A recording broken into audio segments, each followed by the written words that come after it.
Tonight's podcast, as always, sponsored by Boss Brewery.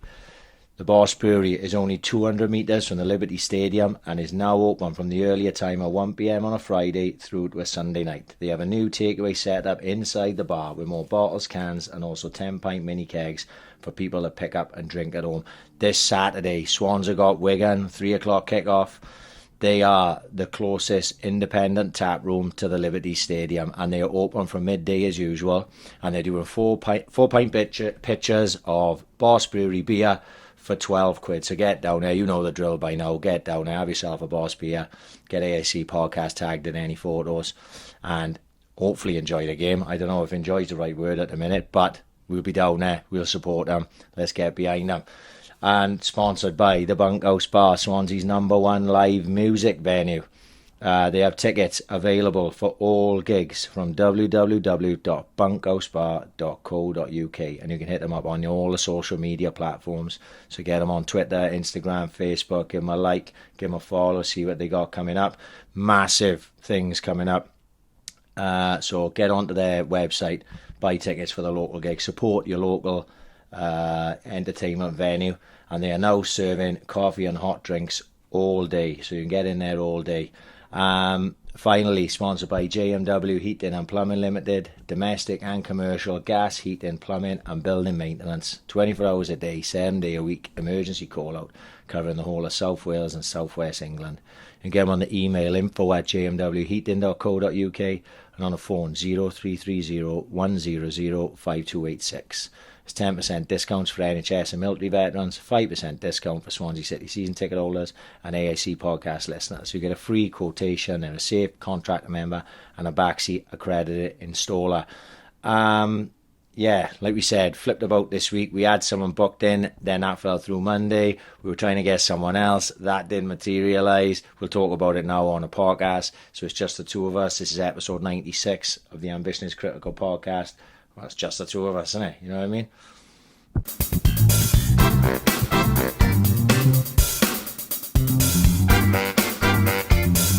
Ambition is critical. You dress very smart. Yeah. Right, that was the first thing that struck me when I walked in. I come walking in like fucking Togo Bear. Right, okay, because there's no one yeah. here to impress this week, so there's no need for the CP company or nothing. Yeah. We had a meeting up at school, so I'm a tracksuit manager lately. I'm a right scruffy cunt. I'll put my tracksuit on every day of the week. I go for comfort. My balls are swinging like fuck it, and my leg is fucking great. But I thought, oh fucking hell. I loves the gilet, see? Yeah. I'm gilet fucking mad. So I thought, just to impress, we'll wear fucking jeans and a shirt. And then I went straight to Oh no, work. you're not going to no parents' evening dressing in the tracksuit. No, of course you're not. You know Yeah, what I mean? I fucking looks like right. I felt a bit thing, right? We had Niall's parents' evening on Tuesday, and obviously, like, I'm Prince of the Chavs, and but he's in Gowerton School, they're all fucking a bit posh from there. Are they really? Yeah. Well, you'd think so, wouldn't you? You know, they're coming from Gowerton and Dunvant and places like that. And I was looking at all the gear they had, and I was like, Can I roll in? This is why I put it. This is why I got full on shirt and gilet. What was we talking about last week about dressing and gilet? Yeah. Today I'm dressed proper. You're proper dress, yeah. Yeah. So you're proper, smartly dressed. Yeah, exactly. I'd fuck me at the minute. Polite, middle-aged gentleman. Yeah. That's what you look like. Don't get me wrong. I beat the parents' evenings in Stone Island. You know what I mean? And a fucking CP goggle. You know what I mean? Geography and that. You know more. I didn't know what to do. I was like this for about 10 minutes, like looking at my colour going, oh God, I can't wear my Stone Island jacket, I can't wear my CV company over there. I went with my new Napa Bajiri pullover then. No way. Which is still pretty chabby, like. But I had smart jeans on, my shoes on. Yeah. Like I said, I don't know what have happened to me lately. Dave Roselli said he'd never ever seen me in a tracksuit in 25 years of knowing me. But then with football on a Saturday, I've gone more tracksuity over time. Yeah. A lot of it's to do with work. Yeah, of course, yeah. Like I was thinking like just because I was always wearing jeans. So what I do is like my jeans, I always buy nice jeans, and then they get to a point where they start not being as nice. So then I'd start wearing them to work, so they just get passed down the fucking line basically. But then jeans, I know when I'm feeling it. I bought one tracksuit, which is this one I got on, which is the oldest one I got on. Proper road man, by the way. Yeah, proper. Looks like one of Stormzy's mob. I bought it in Cardiff, didn't I? You know what I mean? But Do you know how expensive tracksuits are now? Ridiculous. Ridiculous. It's called leisure wear, innit? Yeah, fuck And me. like t-shirts now, 45 quid. I went into what the fuck's going on I there? went into Scotsman's, right? Yeah. In Cardiff, which is a great shop, which I like. Didn't even know there was one in Cardiff. Do you know it's in St David's Arcade? Is it really? That's what I bought. And I said last week about the reversible aqua Scotland. Yeah. That's in Scotsman's, right? They got all I aqua see. Scotland in there. Fred Perry, Lacoste, they got loads of good stuff in there. Anyway, they got Nike, but they got the more upper range Nike stuff. Yeah. So I goes in, I goes, looks at this tracksuit, I goes, oh fuck, that's exactly what I'm looking at. Now in my head, it's 1982. I'm going, oh, it was going to be about 40 quid. Yeah, £32.50. Yeah, exactly. No, it was like about 120 quid No for the way. full thing. Yeah, so all I wanted really was the bottoms. So Yeah. I just bought the bottoms. And then when I went away, my missus was like, you should have bought the fucking top. So she Yeah. went back another day and she bought me the top for like Oh, Christmas. very good. Fair play. The full thing. Yeah, it's funny. I think years ago, when the tracksuits in football on a Saturday come out, I used to look and think, oh, what are you all fucking doing wearing fucking Saints tracksuits and mall tracksuits? But no, as you go older, it was like, that's your uniform for a Saturday. And I loves going up in there with and seeing fucking Roxburgh and the fucking Argentina tracksuits and fucking Mall in the red and Saints in the green, Penlan in the yellow and blue. It's good. So I come round to I can't go round in fucking forest green, mind. I gotta wear black. I'm all black like the milk train man running around with a new Me and Louis are standing our ground because when we go with the kids, like Leon got all the offered the parents, you can all get the tracksuits. Yeah, You know yeah. what I mean? So all his parents are buying the tracksuits.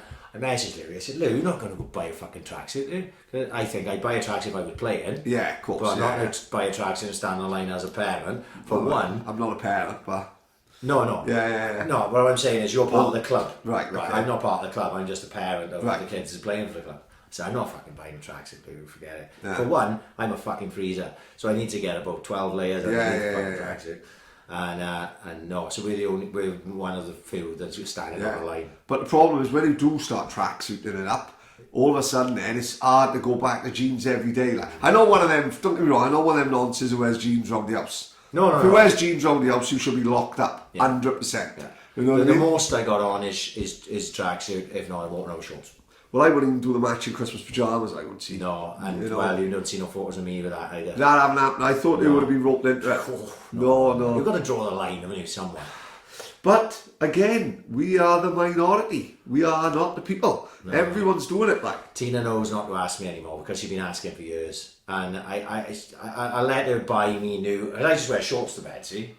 So she'll buy me like shorts and a t-shirt, Christmassy ones. Yeah. But they won't match anything else. Right. You know what I mean? Yeah, It's just you're like, still an yeah, old man. yeah, Like, yeah, you know what I yeah, mean? so an A bit like individual. Fred Claus. You know what I mean? Vince Vaughn again. I haven't seen that film. We go back on to Vince Vaughn now because he's going to be cut from everything now, and he's shaking hands with the president. Oh, he's joking. Oh mate, he was in like an NFL game. Right. Randomly in the back when Sweet Caroline's playing and everyone's singing in the front, like all these guys in suits and all that. So Right. Sweet Caroline I've cracked on. Right. You know, I've said it many a time. Sweet Caroline should be Great Britain's national anthem, innit? Yes. Once fucking Harry, Meghan, Prince Andrew will bring the monarchy down. Yeah. Sweet Caroline will be fucking sung before matches and all that, right? And so as an NFL game, Vince Vaughn, mate, he's doing nothing. All he's doing is shaking hands with the president, having a little chat. I think trying to have a cheeky finger, fucking Trump's missus and all that, 100%. Telling him about how he met Kevin O'Donnell in the Virgin Islands. Right. And everyone wants to shut him down. Right, just Everyone's saying, oh, Vince Vaughn, Well, never watch another Vince Vaughn. it's not film everyone. again. It's not everyone. Is it? It's the ones. The ones who wears jeans in the house. Yeah, it's the ones that speak the loudest. Yeah. They're the one. Yeah, fucking hell. So you can't pick you can't pick a side in a lot of these things, can you? But he had done anything wrong. It is the president, Mike. I hate Boris. He's a fucking whopper. Oh, yeah, so if I yeah. sees him in the street, of course I'm fucking going on to it. Yeah, you you know got what I a mean? selfie, innit? Yeah, fuck Just for yeah. banter, like, for yeah, banter, just to see? show up, you get one up, one up, you like. You know what I mean? 100%. But so you're just like you're not allowed to like Trump at any point. What about But yeah, he's Kanye the West is completely breaking down that. He is that the bit, fucking right? president, mate. Yeah, It's I know. not giving it all. Fuck me. Yeah. He is the, like they all says, not my president. Well, he fucking is. Yeah, you know what I mean? We can have another one. No, it's a strange fucking. It is a strange world we live in at the a minute. strange fucking place. And like you say, there's very few forms of free speech shit. Yeah. Like we really don't give a fuck what we say here. No, But no. we're lucky that no one really gives a fuck what we say. True, yeah, right? yeah, yeah. So no one gives a fuck. We could say, oh, we big Trump fans. Yeah. We could say, fucking Boris, yeah, you know, or we could support Corbyn. No one cares. Yeah, yeah, right? yeah. But if we were more popular than we are, Yeah. if we were like national or anything like that, and we started doing shit like that, you'd see a change then. There'd be like media shit going against you one way or the other from the size of the media, which I think is strange. Like, we're quite lucky. What I'm getting at is don't get any bigger, because we'll definitely Stay in our lane. well, 100% we're in Guantanamo for starters. Right, They're bringing Guantanamo back for us. Yeah. Yeah. Orange jumpsuit. Have you seen the film Us? But it's still on my. I haven't watched it yet. It's on Sky Premier, isn't it? Fucking yeah! I cancelled my Sky today. This fucking guy kept me on the phone for fucking hour. Just one take telling, like, you know what I mean? Yeah. Just cancel, mate. I'm paying £120 a month and never didn't watch any new shit. Apart from us last night, I didn't tell him it was a good film. Fucking Lily told me last week. Last week I was watching fucking The Gunman with Sean Penn. Right? It's on Netflix. I never heard of that. Go on. Right?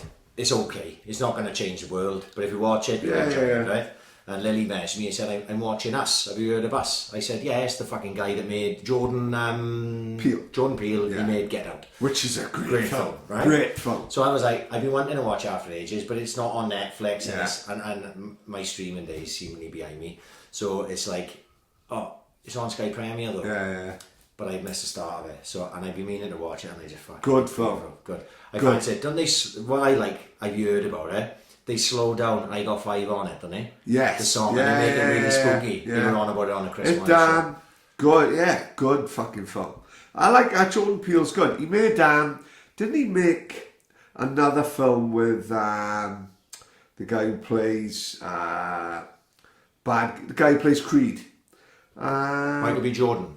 Did he make Fruitvale Station? Fruitvale Station. Have you seen that? It's been on my list for about 3 years. Good film again. True story. Fucking shows the actual event in the film. Right. Oh my god, it's heartbreaking just because the guy didn't do fuck all wrong. Yeah. Fruitvale Station. Is it a bit like that sort of like wrong place, wrong time? Exactly, mate. Yeah. Wrong place, wrong time. It sums up wrong place, wrong time. Exactly. Because sliding doors shit. Only when I say sliding doors, literally sliding doors on the fucking train. Right. You know, it's literally misses a stop and oh my god. Oh, when I see what time, like, but fuck. Fuck. Bad luck. As it happens, since we talk about films, I watched fucking quite a few films recently. Same here, mate. Right. Go on, and I've been going through some classics. Like. Right. So, have you seen John Wick? I haven't seen one. They're supposed to be real good fun, isn't it? Right. So, John Wick... 2 and 3 are on Netflix. Right. But John Wick, the original John Wick, was on Netflix. Oh, right, okay. Right. And I only watched it probably 6 months ago, something like that. What's it like? I loved it. Really? Right, I loved it. It was like, it's proper, turn your brain off. Did you ever watch The Raid? Yes, yeah. The Raid is amazing. Indonesian fucking boys who was in Star Wars, they never give a fuck all that to do. Directed by a Welshman. Yeah, Gareth A. Davis, isn't it? No, sorry. I can't think of his name. Isn't it? He's a Welshman anyway. Yes, Directed The Raid. And The Raid, when I watched The Raid, was one of those films I went, whoa, fucking hell, because it's literally balls to the wall for about 90 it's minutes. non-stop. Like, it's fucking brilliant. Anyway.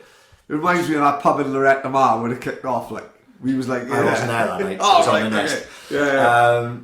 Yeah. So John Wick reminds me of The Raid. Right, that's good. But it's got a story to it. It's like, the way I would describe it is like a modern day Americanized samurai film. Right, okay. It's fucking, honest to God, it's brilliant. So I watched the second one, which I thought was better than the first. Right. And then I watched the third one last week, I think, or the week before, which I really enjoyed as well. Really? Yeah, and they're bringing out the fourth one. So they're making like a series of them now. Excellent. Brilliant. John Wick. You'll fucking enjoy John Wick. Yeah, right. Could I jump into straight to 2 or no? No. Get on the first one. Right. Because you'll understand the story. You could jump straight into 2. Yeah. But I think to watch John Wick 1 makes you understand everything. It's the part of the story. Like, you know, he's retired and they bring him back in and blah, blah, blah, blah, blah. But the fight scenes in it, and it's just ultra violent. Yeah. It's not one of them where... But like the Raid is the same. The Raid is just like... The choreography in The Raid and John Wick the same, or the fight scenes is fucking incredible, like, you know. And... I really enjoy it. And Keanu Reeves, fair play for 50 odd, whatever the fuck he is. He's fucking arts, flying around all over the place. Well, speaking of him, randomly, ITV2 last week, about 10 o'clock, flicked over, The Matrix. Brilliant. My lord. great I've film. watched it for years. Great film. Just forget about the other two. Yeah, just forget about just them. the one film that. My God. How amazing was the mate? Amazing. I can remember when you first seen it, like, it's one of the films, Usual Suspects, like films where you just see for the first time and go, wow, I'll never forget Usual Suspects. Neil Cobley, they had, Neil Cobley went to see it, and either Neil Cobley or Darryl went to see it, and it was on like Wednesday Directors Club, 9 o'clock, like on its own. Yeah. And I went in not knowing it, and like I think Neil or Darryl said, mate, you've got to see this film. Didn't tell me anything about it. And you come out thinking, wow, that's the type of film that I can be watching for fucking 30 years, you know. You know, what was I going to say? Yeah, Usual Suspects class. What else do you say? Matrix. Fucking brilliant. Amazing Brilliant. film. And one of those films that you can chuck on no matter where it is in the film. Yeah. If it's 10 o'clock, Just carry on. Oh, fuck, I'll just watch it from here. One of my favourite scenes. Go on. He's eating a steak. Oh yeah, what are we talking? Oh my lord, it's the best best looking steak film. ever. Yeah. Ignorance is bliss. Yeah. Fucking amazing. Joe Pantaleone. Great, yeah. Who actually I follow on Instagram and is all over the place at the minute because Bad Boys for Life is coming out and he's the chief of police. He's their boss. Oh right, I see. You know He's Bad got a Boys. moustache in it. You know Bad Boys. Yeah. He's Will Smith and Martin Lawrence's boss. Is that going to do well, do you think? I don't know. I really enjoyed the first Bad Boys when they came out.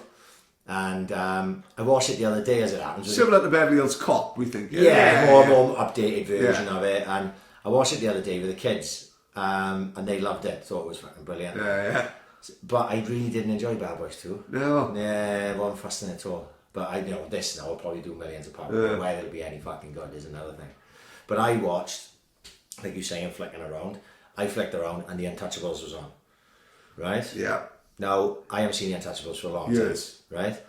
But The Untouchables is a forgotten classic. Right. It don't get mentioned, like. No, I don't hardly ever. When you talk, you'll go like, Goodfellas. Well, I watched Goodfellas the other day. Yeah. You'll do that. I'll do that. Say the same, and you'll say the same number of films, right? Untouchables never gets mentioned. It's a fucking absolute classic. The cast is amazing. Unbelievable. Everyone forget Rob De Niro is Robert De Niro is Al Capone. Yeah, right? everyone forgets like. And he's brilliant in it, by the way. But Kevin Costner, right? Kevin Costner at one time was the biggest actor on the planet. Winding me up, mate. Dancing with Wolves. Mate, Yeah. it's fucking on for 9 hours. Yeah. Mate, dare I say, I like Waterworld, mind. Waterworld I didn't mind. I can't. Dennis Hopper with an eye patch, fucking shooting out flames, mate. Sign me up. I can't remember much of Waterworld, if I'm fucking perfectly honest with you. But Kevin Costner, and he just did Waterworld, and that's the end of his career, like. Bull Durham. He had handshake with Trump, didn't he? He had what? He must have had handshake with Trump. That's why they Could cut have. his Well, he career. done JFK and everyone silenced him. Oh yeah, that's what he was. Mate. You didn't think about that, did Loads JFK? of great films, like. Back on to Dennis Hopper last night, on Bushby's recommendation, I watched True Romance in bed. I've never seen True Romance. Of course I have, but not for years. No, right. Singing the song all day. Honest to fuck. That scene, let me talk about scenes last week with Brett. The one that I always watch. Go on. Christopher Walken with Dennis Hopper. Absolute tour de force. Absolute. But one of the best it's scenes like of a all time. couple of actors in the background. Gandolfini's in it. Then you've got Gandolfini and then Dennis Hopper's fucking amazing. Walken fucking steals that caravan by a fucking mile, doesn't he? Yeah. What a fucking actor, like, you know. But the story, the way they put that scene together, and he tells the story of the Moors because he knows he's gonna die, and he just fucking wants to spike him like that one last time. It's one of the best scenes. That's one of them ones that I'll just click on and just watch fucking again and again. I think it's fucking brilliant. But when I forgot that De Niro. Obviously, I knew that De Niro was Al Capone, but when I saw it, I was like, "Fuck me, yeah, De Niro's Al Capone." Yeah, of right? course, yeah. And then, do you know what it made me think of? Go on. That really don't get mentioned, and I think it's a fucking absolute classic that De Niro done. Cape Fear. Cape Fear's Right. fucking outstanding. Cape Fear, right? I think because you go to De Niro's films, they'll go Goodfellas, Yeah. Casino, Raging Bull, Yeah. Taxi Driver, do all them, right? Like the classics, and Cape Fear gets forgotten. Like. Yeah. And same as The Untouchables, like, you know, I suppose he's not really a lead in The Untouchables. No, of He's course, only got a yeah, few scenes, a bit more of a side one. But Cape Fear is fucking brilliant. Another one that I could watch tonight when I went home, and I'd fucking absolutely love it. And he's fucking proper hardcore in Cape Fear. I remember reading a book, the Cape Fear book, because the original Cape Fear was Robert Mitchum, wasn't it? Remember Robert Mitchum? Of course it was, yeah. And apparently, I've never seen that film, but apparently that's proper. Is it? Yeah, for the time as well. Yeah. It was proper hardcore, like, you know. And then I think there was a book out, and I read and that was fucking good as well. But the other one, because of Untouchables, this is why I was thinking of all this at the same time, right? Another film, LA Confidential. Oh, went Right? seeing the pictures. Absolutely unfucking believable. You know what, Unreal. why I thought that, not just Untouchables, there was a programme on, Christmas Day, Stephen Graham was in it. It was the Christmas Carol. It was like a 3-part with Guy Pearce. Yeah, yeah. that's it. Donna watched. She said it was brilliant. I saw Guy Pearce, I watched the first one, my missus and my kids fucking hated it, it was too slow. I was Right, like, yeah, you're not yeah. turning this off, it's got fucking Guy Pearce and Stephen Graham, you can Yeah. fuck off, like, I watched it. Stephen Graham, we love, don't we? Yes, big fan. But, like you say, one of those films that you say in Usual Suspects, you'll never forget it. Yeah. Another film that I saw, people forget this one, that fucking blew my mind. Right. Guy Pearce, Oh, Memento. Memento. of Oh, fucking hell. Christopher Nolan, absolute fucking genius. course. Isn't it Christopher Nolan, is it? Yes, Christopher Nolan's first film. Fucking unbelievable. Mate. Joe Pantoliano. Joe, again, yeah. Mate, what a mind fuck. Yeah. Amazing. First film. time I watched that, same, like you say, you know, when you watch Usual Suspects and you go, what the fuck? What the fuck? Yeah, I tried it with Donna. Yeah. Bad idea. No. Bear in mind, Donna will watch Cardi and say, "Who the fuck's he?" Yeah. Oh, Donna was gone within 10 seconds. No, my missus would never understand literally every single film we just mentioned. Yeah. There. It would be worthless sitting down Yeah, with her. they are on the iPad or on the MacBook, headphones in on it. Headphones. Yeah, Speaking of headphones, wireless headphones, right? AirPods, No, not AirPods. I couldn't do AirPods. My listeners are fucked. mate, they are the best invention ever. As a postman, because you fucking it's the wireless. Yes, out of there. course. Mate, ridiculous how good they are. Like. Right. So I had, I don't know how to pronounce this, you may know how to pronounce it. Is it Sennheiser? Sennheiser? I don't know. Right, Yeah, they're Packard headphones. I like, right, yeah. okay. They're like, they're further up my ones. I bought them about 3 fucking years ago. These Right. are these are wired ones. Over the years I like, Okay, right? yeah, that's fair enough. Noise cancelling, so Yeah. no one can talk to me. That's all fucking great. Headphones, fucking class. But obviously, coming up at Christmas now, I miss like, what do you want? I'm like, I don't know. Yeah. I mean, I know fucking, if I need something, I'd go. Exactly, yeah. Anyway, she said, but in a bit of the year, the little like this like leathery plasticky bit, it had been flaking away, right? Right. Because they just used so much. She said, when I get you new headphones. So I had wireless headphones, which I'd never had before. I'm showing my age. And that make as well, like. The Sennheiser ones. And? yeah. Amazing. Really? They're a game changer. I could do a 10-mile run in those headphones. And they don't follow. They don't fucking move. I haven't yet. Yeah. I put them on when I go running. Thursday. I went running last night. And I put them on. Yeah. And I sort of did it for joy and I went, yeah, they wouldn't shift. Yeah, but I'm gonna look twat. All would be like. Well, no, that was part of my thinking. Yeah. And aside from that, I got it with hailstones at about 5 miles in last for night. fuck's sake, Them like, yeah. fucking headphones would have been down the fucking drain. Yeah, So I was yeah. like, no, I'm not, and I wouldn't do it anyway because I bought cheapy over the year sports ones. Yeah, but like yeah. again, every now and then I tuck them in through my t-shirt so they don't flap around. But you know, they're not the best. Of course, yeah, but yeah. you know what I mean. If you're gonna fucking bang around them in that, but I have seen those AirPods. But what are they pricing at? Incredible. They fucking 180 quid. They really But are. they fucking, we have to deal with work, pays £2 a week, it's fucking amazing. So, yeah. It's just not like you're not even fucking paying for it. I think it works for £2, £1.80 a week. Fucking hell, I've ordered 3 pairs, everyone have got them. My old man, my grand, she's been dead 10 years. But forever, the dog got them, the lot. Fucking next door's cat. You know, every fucking got them. I got 16 pairs. But they fucking game changers. No, because like, when they got wires, you fucking hit them off and all that. Yeah, they don't fucking move. They are amazing. Yeah, I used to see with my headphones. I used to have them like outside my. Mostly when I was in the gym. To be honest, when I was out running, I'd always tuck them through my t-shirt so then they weren't flapping on. But I'd be in the gym and like when I was doing the hard run, not like go to the gym much now, but I'd put my phone up on the top of the running machine. You'd be running, and I guess mind your own business. And then you clip it with your hand. Yeah. And you fucking throw Everything's got. Oh, everything's the phone is up the window, down the drain, the lot. Like, And you look like a prick, and it's fucking all It smart falls with off it. the fucking, It looks like fucking knob. So I started, well, so like I say, when I'm out running, I got the poxy ones, cost me about £8, but they're alright. I wouldn't run in those. No, wireless ones. fuck no. For one, someone would call me a fucking You look like headphone nonsense. Paperboy, you know that game from the 90s, like. You know what I mean? But also, I wouldn't want to fucking ruin them anyway. Yeah. But they're a game changer. I don't know how I didn't fucking buy them sooner. Yeah. Class. You've got to have a good pair of headphones, especially when I'm watching everything on my fucking iPad. Of course, yeah. You've got to have a good pair. Bit of antisocial, do they more than Oh, absolutely. I But get shit surely constantly. just not watching Corey, you know? That's the common sense. Right, you preaching to the choir. Yeah. You know what I mean? My missus wants me to sit next to her with no fucking headphones on. Yeah. Like watching The Masked Celebrity. I haven't seen that fucking thing. Garbage. Oh my lord. Garbage. What the fuck is that all Well, the about? first night that was on, not last Saturday, Saturday before, she said there was what was on that night? There was something else on that I wanted to watch. I think it couldn't have been boxing. Anyway, whatever the fuck, it don't matter. She was like, "Are you going to watch this Masked Singer with us? Come on, Saturday night now. We'll all do it as a family." Oh, yeah. All this fucking bollocks. I goes, "All right, go on, whatever. Fucking put it on." So on it goes, and within 5 minutes I went, "What the fuck is this? That you've made me watch some shit." Jonathan Ross, Rita Ora, we'd love to, Amazing. I admit, honestly. If she was covered, she was in a bath of baked beans. Yes. I'd pop baked beans up a fajita and gladly lick them out with my tongue. No worries whatsoever, right? Captain Beanie can fart on my fucking head for my batters, right? I'll pull up with a Rita Ora. Where'd that guy from The Hangover come from? He's fucking jumping up and down, excited as fuck. Fucking chill out now, fucking cockle pick. What are you doing fucking running around, fucking Saturday night, fucking beaver?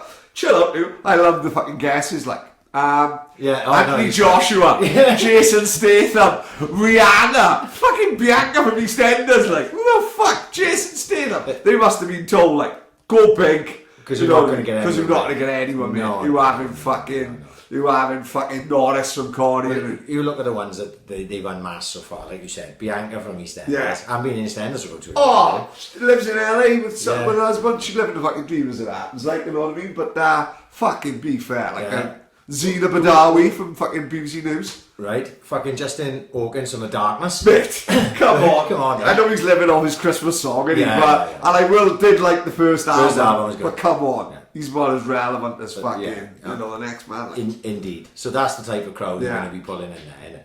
And he can't be singing because he got a fucking mascot. Well, I said that to my missus. I goes, they're not singing this live. No, She 100%. goes, when that fucking first one, Bianca, took her fucking head off. Yeah. She goes, look, she's got a mic there. Of course she's singing live. What Fucking the fuck does Mike that Teen. mean? She's fucking got Cyril the Swan's outfit on, you lunatic. Absolute Of course she's not fucking singing. dog shit. How do we get roped into these fucking things? Fuck those. I Very poor fucking film. Very strange. Absolutely fucking Very garbage. fucking And then strange. I'm getting funny looks across the fucking room because I got my headphones on watching. Watching The Untouchables. How fucking dare I? Yeah. You know what I mean? On my night off, watch something that I want to watch. Till it's back on Netflix, it was off for a while. Yeah, I'm sure we spoke before, we love it. I can watch it fucking at least twice a year. Dogtown and Z-Boys. Oh, it came up on my thing the other day. I've love never it. seen it. What? The skateboarding. Oh my god! Right up in was fucking scene. Yeah. Youth culture come I've heard from all nowhere. Yeah. There was a film about it, but watch it up, man. It's fucking shit hot. Yeah. Just how these bunch of skaters, they probably changed the world really, because they were the first fucking skaters to influence people like Tony Hawk and fucking people like that. Like, you know Oh what yeah, I mean? no, I'm totally into that. Oh, really good, really Yeah. interesting. I wouldn't even go into it. No, and I until you came up, see it. I flicked on Netflix the other day and it came up, recommendation, Dogtown and Yeah, fucking yeah. Z-Boys. I was like, oh, fucking get on that. But my list just keeps growing and growing. I got to get on this Aaron Hernandez one now. I seen the advert, but that's quite new, right? Is it? Yeah. I've had Nikki Fran and Stacey Farnell said to me, get on that. And then randomly out the blue, my old man, because he's retired now, he's on Netflix. Oh, Donna's old man signed into mine, right? Which is fucking mad, because fucking he used to put Donna's fucking Netflix on, it'd be all romantic comedies. Now it's all fucking Japanese kung fu films. Like, he's in the house, he gets up before the morning, he can't sleep, and we'll just put on fucking Japanese greatest hits, like, you know what I mean? Well, nothing wrong with that. I had a right fucking spell, right? I tell you how I come on to it. Do you remember Ring? The Ring. Oh yeah, of course, Right. yeah. The Ring. They don't make many good horror films. I don't think. No. Like these days. Us is good, but they were. There we are. No, I'm not saying it not, but I haven't seen Us. But what I'm saying is they don't make many. But when I watched The Ring, which came out fucking 2002 or something like that. Japanese one or the remake? No, this is how I got on. I'll get onto that now. The Ring, the American remake. Right, yeah. And I go see Anna Pictures. Am I going to see Anna Pictures? And I loved it. I thought it was brilliant. And it was genuinely creepy, you know? Yeah. So then I was like, you know, one of them things, same as everything. I found out there was a remake of a Japanese film. What's the Japanese film? Ringu. That's what it's called. So I went... Well, like a little penguin fucking... Yeah, fucking elderly women. Like. So I thought, this was at the time where... well, fuck me going in HMV and just buying DVDs. I had it on DVD. I had Ringu and Ringu 2. Two of them. And they were good, but I preferred the American... Right, there you go. The American remake. But then I started getting into all these other like Japanese films. Like I saw Old Boy, which actually I didn't really like. Did you ever see Old Boy? I know Wes Brolin made the remake of it. Josh Brolin. Josh Brolin, sorry. Yeah, I didn't see that. I really didn't get into that. But the one that I did, well, there's a couple I did like Battle Royale. Which isn't it like a bit like a Hunger Games? Hunger Games ripped off Battle Royale. Any good? Brilliant, right? Battle Royale is absolutely brilliant. And it's proper fucking creepy as well, but it's entertaining as fuck. Like, when I found out, when I read about the Hunger Games, I was like, because Hunger Games came about fucking 10 years It was later. a book first, don't forget the Hunger Games was like, but yeah, it did fucking blatantly rip off. Rip off Battle Royale. It's a complete another rip off of Battle Royale. An absolute total rip off of Battle Royale. And the other film, there's probably loads of South Korean films that I saw, but the other one, which was the first film I ever watched on my iPad, right, was I Saw the Devil. Have you seen it? You heard of it, but no, not seen. Spooky. Some film that is. It's like a murder mystery film. Yeah. It's not scary as in like horror scary. It's more violent than anything. I Saw the Devil is a fucking hell of a film. It used to be on Netflix, but it's not on anymore. Are you a big horror fan? Yeah, massive, the biggest. Really? No. I watched Paranormal Activity 3 in the middle of the afternoon and my head was fucked. I thought I heard the fucking kitchen doors go in the lot. They do not make this. That's why we say. And that's a shit one, like. And that's a poor one, yeah.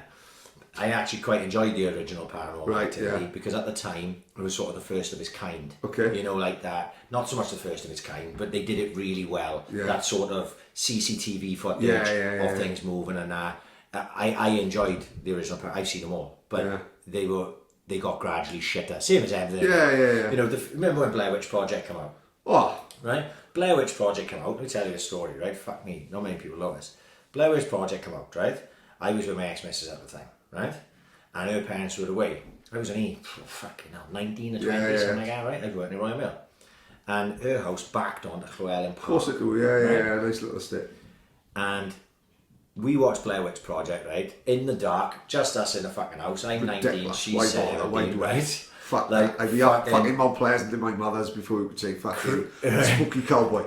Creep me the fuck out, right? Of course it fucking absolutely creep me the fuck out. So, this is the story, right? And I'm telling you now, this is true. Not like you said about your father with the fucking trying over the common, right?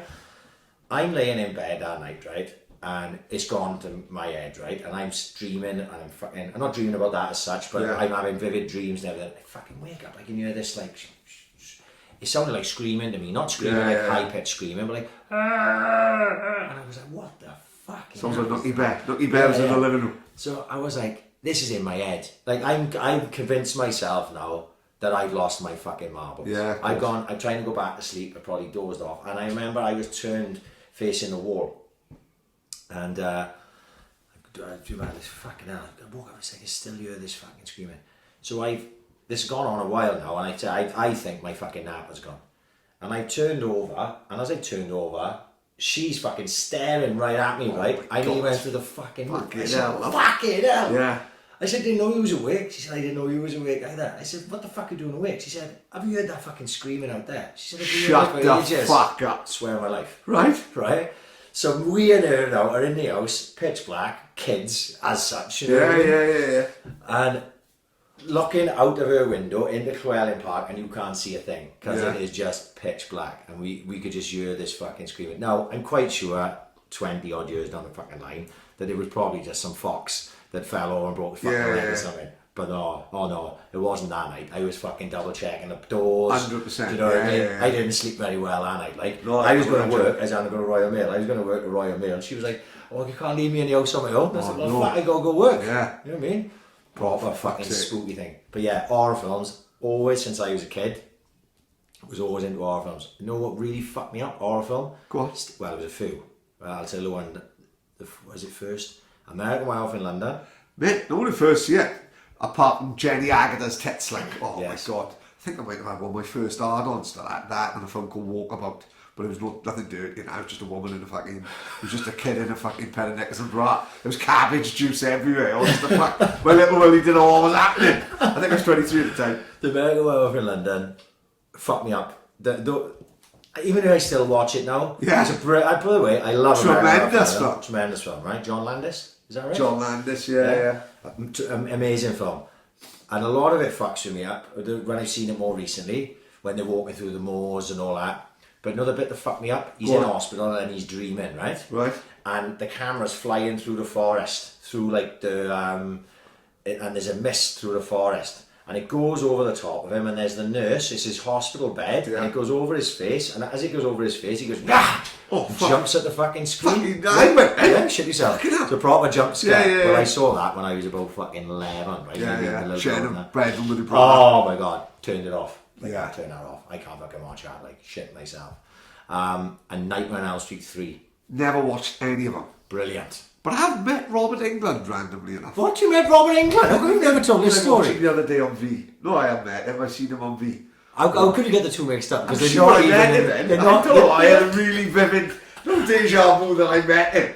I don't think I met him. I'd have told him, but actually, where have I seen him to?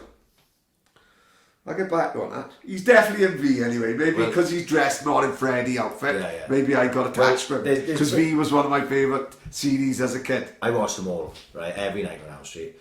But really speaking, from a good film, as regards is a good film. They got better, yeah? No. The first one is the best one. Right, okay. It's the original. Is it actually like good story? Like, Oh, brilliant! Yeah. Really? Yeah. Johnny Depp.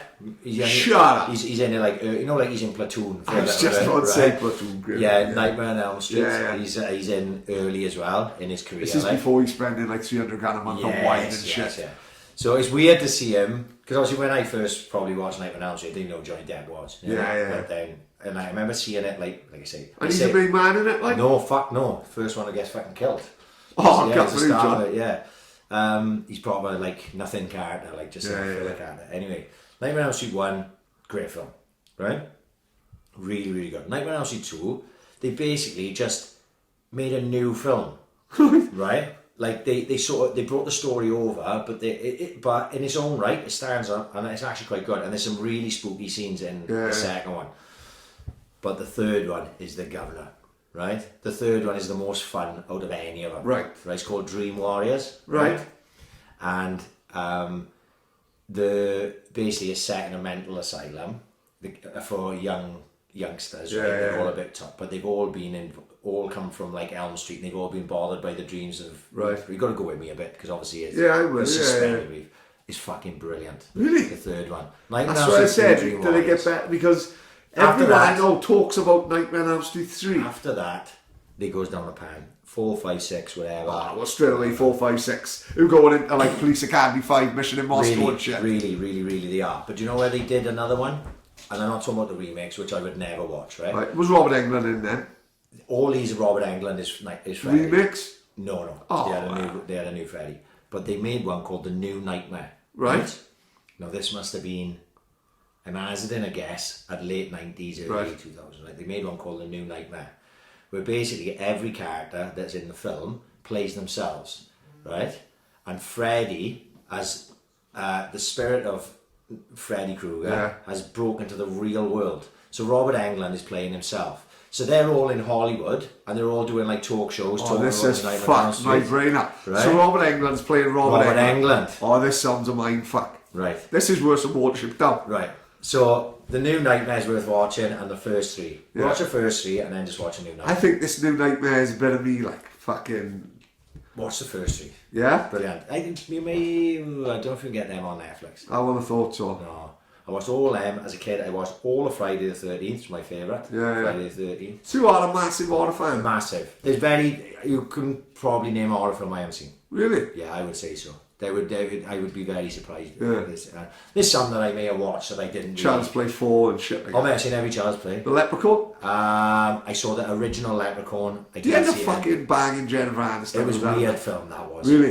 The Leprechaun was a real weird film. Right. If I remember, I saw that when I was Who young. plays him? Got to be Warwick Davis, surely. I have no idea. No?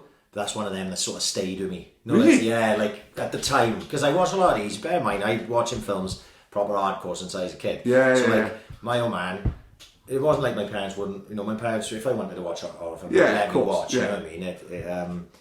He was watching Exorcist when he was a fetus. No, to be honest, Exorcist came later because remember it was banned. Of course it was, yeah. It was banned. So I was older when I saw Exorcist, and actually by that time I'd become a bit desensitized. Yeah. So it didn't really affect me Right. the same way. It fucked her right up in there, Linda Blair. She went with the heroin and all that. Yeah. Yeah, well, Too much too soon, is it? 4 years old, sticking a fucking cross up my pussy and she. Yeah, You know yeah. what I mean? Fuck me. A good film though. I had the tattoo Sheila in town, I think. I never watched the other Exorcists, 2, 3, rather, but they reckon Exorcist 3, standalone, is a good film. Is that when they're in the desert or something? And they're in a hospital or something afterwards. Oh, is it? And a good film. Really? Yeah, but I never fucking saw it. I saw fucking hell. I think more recently there haven't been a lot that, like, especially not scary films. Yeah. There was the one, Get Out was good, but I wouldn't really call it a horror. Agree, as such. It's a bit yeah, more of a but- thriller yeah, than it yeah. is a horror. Have you seen The Crazies? No. What's the guy's name? He got a funny name. Oh, fucking hell. He was in Scream. No, he was in Scream. He was in Go. Oh, what's his fucking name? That's going to bother me. I can't think of his name. Right, go on. The Crazies is a good film. Really good. But still, I wouldn't consider it an horror. It's a bit more like... it's a bit more in the zombie realm. I think it's more. Excuse me. It was like in the 80s. It was massive, wasn't it? horror. When you look alike. Slasher horrors. Yeah, like Friday the Friday the 13th, Exorcist, Halloween. Prom night. Huh? Prom night. Yeah. Oh fuck! What was the one where they were on the island? Oh fuck! There were so many that I watched. Them 80s horrors. I watched all of them, and some of them are dog shit. You watch the early Friday the 13th now. Well, you watch any of the Friday the 13th, pretty much. They're shit. Really? But they're fun shit. Like if I watch the original Friday the 13th one, the original one, it'd be crap now. Yeah. It would be dated, 2, 3, 4, 5, probably up to 6. 6 I watched. Fuck me, only a few months ago. It happened to be on. I flicking around and it was like maybe Halloween. Right. I flicked on the channels and it was on, you know. And I watched it, and that's Friday the 13th is good, and Jason Takes Manhattan is good. Jason Takes yeah, Manhattan. Jason Takes Manhattan is fucking When quality. you take off the Muppets. Yeah. And what was the one they made, the new one? Jason X? With Jamie Lee Curtis, like. No. Jamie Lee Curtis is in Halloween. Oh, right. Which is another. H2O. Yeah, they made Jason X, which was set in space in the future. Oh, for fuck's Yeah, sake. seriously. Really? No, they exhausted every avenue. Like. yeah. But that was actually pretty good. I didn't mind that. But Jason versus Predator. no, Jason versus Freddy, that was. Fuck yeah. And it had the girl from Destiny's Child in it. Not Michelle or Beyonce, the other one. There was, the one who they always blocks out the photos, isn't that? Kelly Williams. no, what am I thinking of? Who am I thinking of Kelly Williams? She was Kelly. in school, me. Michelle Williams is the one you're thinking Right, of. okay. Kelly Rowland. Kelly Rowland. The one Rowland. who's sung with Nelly. Someone else. Yeah, That's yeah. what I was thinking of. She's in it.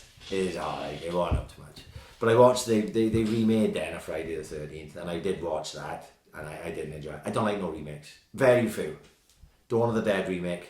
Guess it was. That's A I like classic. that one. That's classic. That is Classic. Yeah, I love Dawn of Dawn the of the Dead remake is hardcore as fuck. Dawn of the Dead, I obviously zombie films. Dawn of the Dead, the original, not the original. I saw the Dawn of the Dead remake with Tony Todd. You know who Tony Todd is? No, go on. He's the Candyman. Another great horror film. Right, by the okay, way, go on. right? Tony Todd is the Candyman, and Tony Todd is the main character in the remake of Dawn of the Dead. Right. This is getting really nerdy. Now. Yeah, I don't know if I no, can keep where's track of the this. fuck we going? Right. Did Swans play the weekend? Fuck them. Fuck them, we'll Okay. get to them later. So, Tony Todd's in it, Dawn of the Dead remake of the original, which was in this, like the 60s, yeah, maybe yeah. not earlier than that. I enjoyed it, I loved that film. So then I went back and watched the Dawn of the Dead, one called Trilogy, like. yeah, so they made an original one, didn't they? And it's the Dawn of the Dead. Oh fuck, the one they're in the soup in the Shot Ball, yeah, right? yeah. But not the remake of it, the original one, Right. right? And that is brilliant, right? Proper. Does it hold up? Yeah. And it's dated, but I think it holds up. But then obviously, you've got then it's Day of the Dead is the last one, Right. Which is okay. It's not going to change your life. It's okay. But then they made the Dawn of the Dead remake, didn't they? Which was great. Oh my god! I remember saying to Tina, "We fancy going to pictures?" She's like, "What? To watch what?" Dawn of the Dead. She was like, "You asking me to come to fucking pictures? She don't like films, don't Right, she? yeah, You're asking yeah. me to come to the pictures to watch a fucking horror film." I said, "Tina, Dawn of the Dead. I can't go on my fucking own. I'm going. I do fucking coming or what?" We came. Fuck me, brilliant. What a film. To see that in the pictures. And that's one of those films that I could watch now any time of day. Brilliant. And do you know what I love about it? When he shoots Jay Leno like in the head. Well, brilliant. But you know what I love about just the film in general? It starts at the start. There's no half-hour build-up. It's literally 5 minutes. Oh yeah, and in the bedroom. And that's innit? it. Yeah, And it's yeah, carnage. yeah. And that fucking scene alone Yeah. is worth watching for anyone who likes horror films. Yeah. Because it's like, you know, it's you don't expect it that early in a film. Yeah. Like when you're watching a film and like a lot of things, they build the tension to get to Yeah, a certain yeah. point. But with Dawn of the Dead, they don't. It's literally just like, it's 5 minutes and then it's hardcore for Yeah. about fucking 2 hours, like, you know? And even at the end, like if you watch to the end credits, Yeah, you yeah. ever watch it to the end Yeah, credits? of course, yeah. Right, okay. So because you watch it to the end credits, it's still hardcore in the end, Yeah, the yeah, end yeah. credits. It's fucking unbelievable film. And like another one, very few people mention how good that film is. It's fucking outstanding film. But I love that. But like I say, there's a lot of horror films going, and they're very samey now. There's very few that really. What about the new ones like Babadook and things like that? Babadook was okay. I Right, watched you've seen Babadook. them all, eh? Yeah, I watched. And what's the the Shaggy ones, isn't it? Annabelle, isn't it? I What are them watched. ones? What's The the Conjuring and shit like The that. Conjuring was okay. I quite enjoyed The Conjuring. I don't think I watched that. You like Kim Newman, you know, fairness. Like, Well, like I say, I like the horror films, so Yeah. I will go out my way to watch horror films. I'll even watch shit horror films because I like horror films. yeah, so yeah, much, you fair know. play. What did I watch? What was the one? There was one where basically it's a sexually transmitted disease that's passed on, but it pass on the ghost. Have you seen that one? Fucking hell's the name of that? That film? sounds fucking fucked up. It's not fucked up. It's not gory or nothing like that. But fucking hell, half spooky. What about Human Centipede shit like that? I see. Bit random, like. Garbage. Not for us. Human Centipede garbage. When you go down that road, which Yeah. trust me, I have, right? Because there's a difference between horror films and then go into the proper like hardcore gore like that. Yeah, like, yeah. I've seen some weird shit. Human Centipede 2 surely is fucking. There's not much remake. It's not no Empire Strikes Back. It's anything, shit. is it? It's shit. It's just shit. They're making it for shock value. Yeah. You know what I mean? And there's a couple like that, and they're shit really. They're not good films. You know what I mean? They're not horror films. As in like, oh fucking hell, that's creepy. That's fucking that'll keep you up at night. What was the one with Ethan Hawke that was pretty good? There was one with Ethan Hawke which was good. I can't remember the name of all of them, like. But there's very few. I do want to see Us though. Us is on my fucking It's good, to-do mate. list. Yeah, it's very, very, very good. Tell you what's out tomorrow. Hip Hop Evolution Season 4. Right. I lost my way with it. Don't say that. Yeah, I sort of give up for a couple of days and then I didn't get back into it. But I enjoyed it, like. So what's it up to now? Well, at the end of the last episode of Season 3 was the rise of the down south rap, Outcast. Right, and, I see. T.I. and all them. Yeah. So it was sort of went from Biggie and that being shot. yeah, Biggie, Tupac, the East Coast, West Coast war, Yeah. and then down to the rise of down south, which is all an era of hip hop that I was into. Yeah, I was yeah. always, you know, I had every fucking one of them. Outcast, I was massive into Outcast.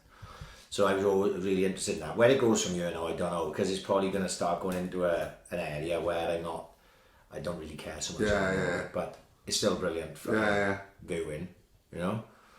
But aside from that, this Aaron Hernandez documentary I want to fucking watch. What else? I say finish, don't fuck with cats. The Witcher? No. No, that's not for me. That No? I think. No. Someone would have to talk me into that. One. Yeah. And Messiah. Messiah looks good. Yeah. What's that about then? I think some guy turns up in the middle of fucking Egypt. And he says he's Jesus, like. Yeah. And yeah, it's I'm supposed to be scared to pretty get good. into anything because something else had come out which I'm already into. Yeah, you know what I mean? yeah. No, I can't see that. I'm more enjoying films and documentaries at the minute to try and get into mini-series. I'm cool with. There's three because Tina watched Don't Fuck with Cats with me. Yeah. Go on in the night, kill it. Yeah. And the 3s and 4s I'm alright with.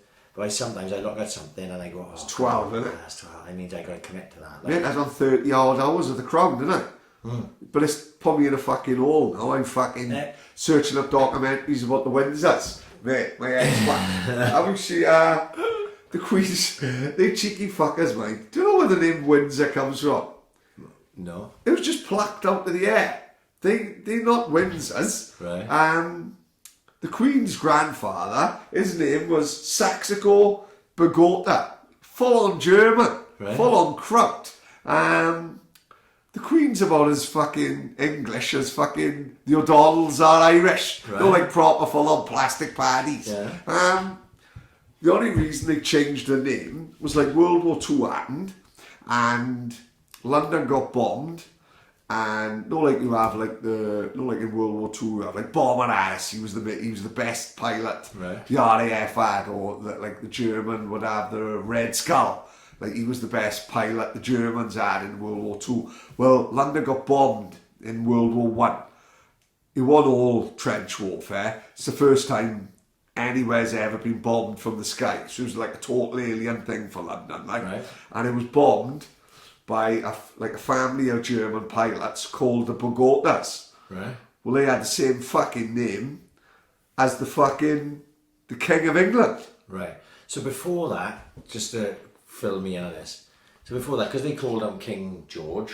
Basically, they didn't. like St. George's. So when did these Germans come fucking in the first place? Years ago. Don't forget now, we've only known the fucking Queen, haven't we? Yeah, of course. So it's only the Queen that we know. But before that, now, they was fucking... But don't you think that they'd teach you in history where the Germans got This is exactly so it. Why did I only find out yesterday about this shit? So they're wiping this history. So the Queen's grandparents were both German. Right? No fucking... There's no English blood in it. Both German. Right. But what was happening was... we were talking 1800s and 1900s, now we. All the royal families throughout Europe, like Russia's, they was all fucking each other basically, and they all related. So all the royal families across Europe were all related. The Greek had a royal family, the Spanish royal family. The Russian Tsar was the Queen's grandfather's brother, and knowing photos of them, they're twins. They fucking twins. They look the fucking image of each other. And I'm not on about Neil Cobley and Carl Cobley. I'm on about the proper Proclaimer's job. Like, Anthony fucking Thraves had a fight with and fucking Bishop Road. Like, Proclaimer brothers, fucking image of each other. So, it's where they was twins. So the Russian Tsar got overthrown. Right? And... would it be the communists? I don't know, Stalin, fuck knows, right? But they got overthrown basically, so the people wanted the Russian fucking royal family gone. Right. So he wrote to his cousin, the King of England, can we have asylum in England, you know what I mean? Yeah. And they was close, they was cousins, they went on holidays as kids, they always wrote letters. Bit of Butlins and Skegness and all that, fucking end up going to pint and all that Christmas Day. And our king, King George, or fucking King Ralph, fucking whatever his fucking name was at the time, fucked him off. Yeah. And they got fucking brutally murdered then. Right. Randomly then, they let a daughter survive, and she come to England, and her daughter now was like living in somewhere like Cornwall, but she's like a Princess Olga of fucking Russia, but she lives in a fucking 2-bedroom flat in fucking in Cornwall, like randomly, but... so he fucked off his own cousin, and the only reason he fucked him off was to save, because he said, if this Russian Tsar comes over here, what's stopping like our lot overthrowing me? Yeah. So to keep that, the whole aim of the royal family is to fucking keep the royal family going, or we because the Queen, I think, in the first part of her reign was under threat, like, because there's a lot of people saying fuck the monarchy. The Queen have actually done well to hold it together. This is why there's such a big deal about Huge. yeah. Huge. Because to me now, I just goes, oh, let him fucking do what He he can fucking do wants. whatever the fuck he wants, I don't care. You But know, as long as his videos of her leaked keep coming, I don't give a fuck. You know what I mean? With a little titties now all day.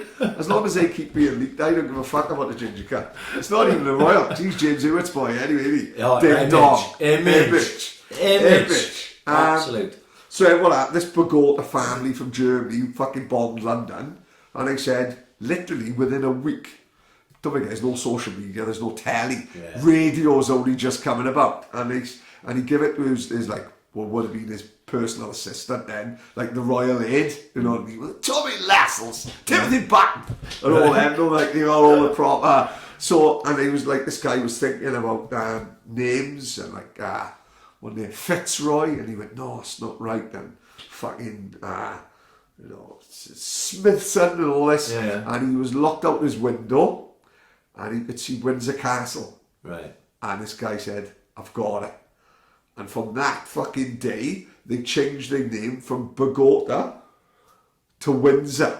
Right. So like, that's what they fucking did. They just changed the name. Yeah. You know, no fucking about. Imagine that now in this day and age, like, you know what I mean? No fucking about. They changed your name from there. And then they said, from today, we are known as the House of Windsor.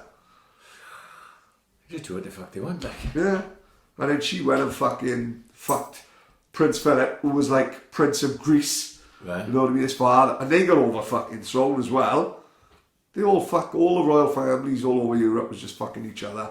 Basically, like the ones with the funny handshake, Masons. The Masons, yeah. Basically, just a big fucking clique, skull and bones type fucking organisation that keeps it all in house. Yeah. Fucking unbelievable. This isn't going back to 1066. Her grandparents were German. Yeah. Both of them, like. Fucking unreal, like. Mad. And they mad all those secret clubs like the fucking Masons. Skull and Bones. And I all mean that. the Skull and Bones, like George Bush Senior and all that. Yeah, they're all involved. You've got to fuck a pig to be What's that- involved. what's that Which place? in the Brumal, it was just called a Thursday. What's that place that they went to where I can't think of the fucking name of it. They were talking about on Rogan this week. Something Grove.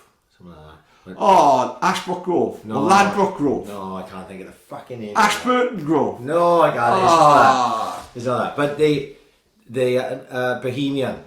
Yeah. Is that right? Bohemian Grove. Something like That sounds right, right there. But they like Alex Jones filmed them all there, didn't That's he? it. Doing all That was the Skull and Bones. yeah, in yeah, that one. all that yeah. shit. Yeah, they're fucking mad. Yeah, See? secret societies, which is the famous Kennedy speech, isn't it? About 3 months So, before, and he's yeah. saying in America we got to stop these secret societies. People like who think they're above the law. Next thing you fucking your heads all across the fucking pavement. You crazy cunt. Should have shut the fuck up. You know what I mean? Use your head. You can't speak too much of the truth. They said, I seen on there was something yesterday. Prince Andrew, his security will be scaled back and stuff. And someone had like quote tweeted it and gone, "He'll be gone by the fucking summer." Yeah, mate. Yeah, It, really? like thing is all like this is what winds me up. And Piers Morgan is going on and on about fucking Meghan Markle and I think he didn't give this much fucking attention when Andrew's fucking nonsense with his fucking nonsense. Because the next thing they check in the fucking flight records of Epstein's fucking plane. Yeah. And Piers Morgan have been on. But surely, like it was a good art. Someone put something up on Twitter, very fascinating. Like all that's been on in the last couple of days is the British press racist. I couldn't give a fuck. Who reads papers no more? No, I got a stack of 10 Suns there. I never usually buy the Sun, but it's fucking holidays for $9.99. We got a backlinks for the tenner. The colours don't give a fuck. All we got to do is buy fresh sheets. Teddy's in the other room. It'll be no nutty November. And just spunk all over them by the end of Tuesday night. I don't give a fuck.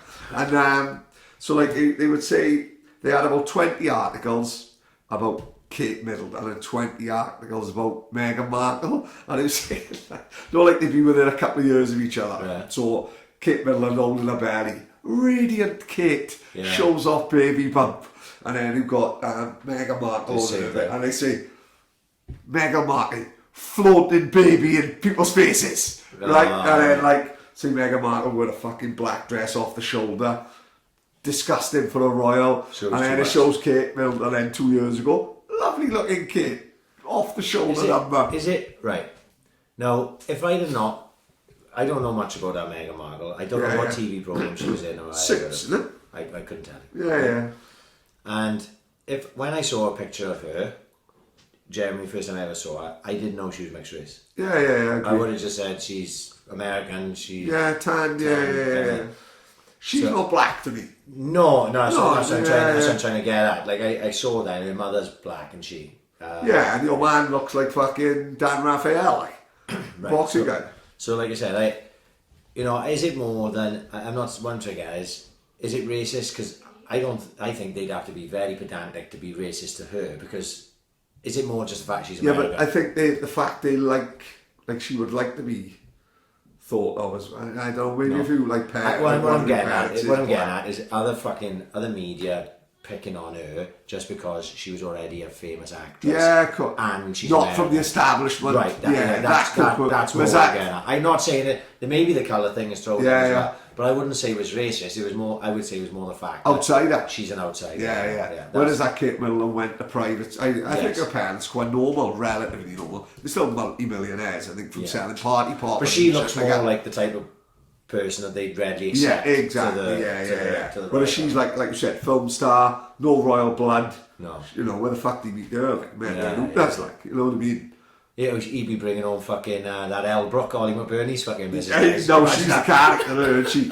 Ollie must have a hell of a fucking Hampton on him, in all fairness, to keep her sweet. Because the black guy, I seen fucking her on Twitter in a week. Lucky fuck. He was blessed. I don't think Ollie got that in him. I don't think I think it's just banter in it. I don't think he's actually rattling. Who knows? You can never tell with Ollie. He's hell of a boy. He's probably wrapping his head up there with his Gucci bucket hat on, and he don't give a fuck. He's like a lampshade turning all up. I can't believe all the kick about. We may as well talk. It's still going today. Seriously. Yeah. Tell us annoying fuck right, is Paul Abbott. My fucking God. You shouldn't be allowed. You shouldn't be paid as a journalist. Like. No. You can't be that biased.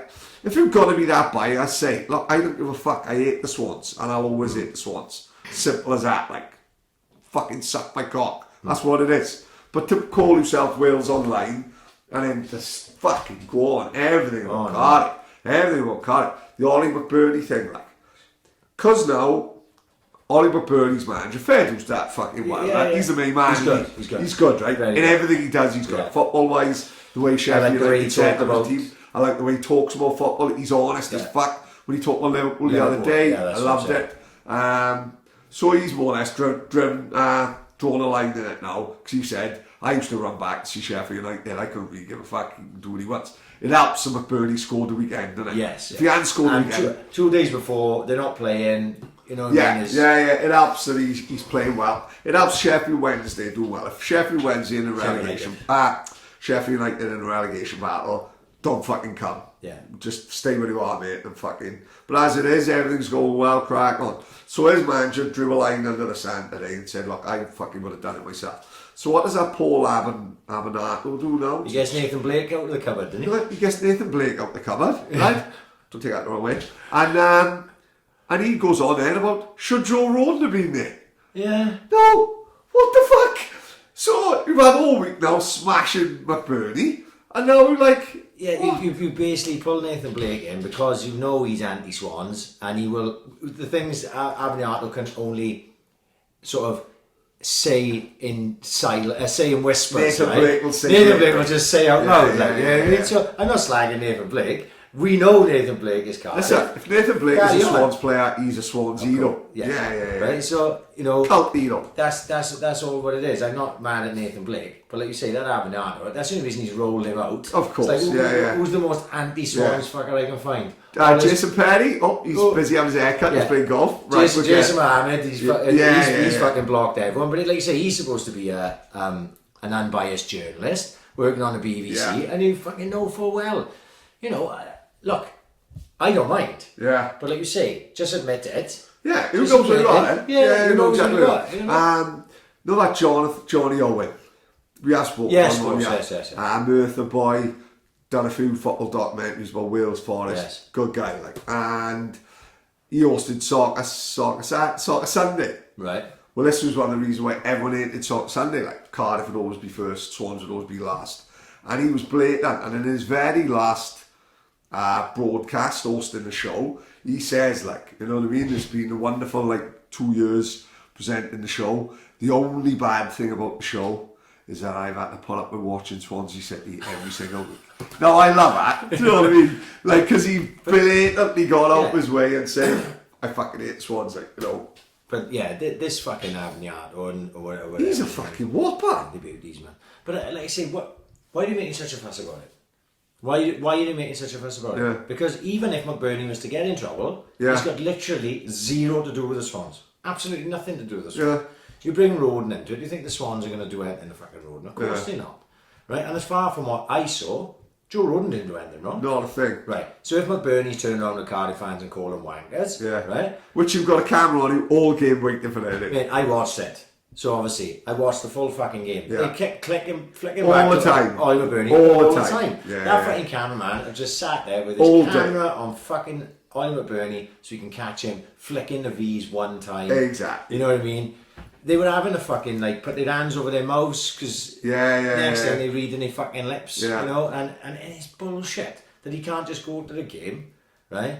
And just go on it and fucking enjoy himself, and now they're going to try and haul him over the fucking exactly, course. yeah. You know, who gives a fuck? Who gives a fuck? Who Sort gives of a VAR fuck? Like before I said, somebody would shit like that. When he went to QPR, we talked about it. When he went to QPR, that game, I was like, well, you know, if it was a shit, you know, I was trying to play devil's advocate, like, because to me, I was like, yeah, that's class. But I'm going like, well, from a Sheffield, you know, if I was a Sheffield United fan, would I hate it or not?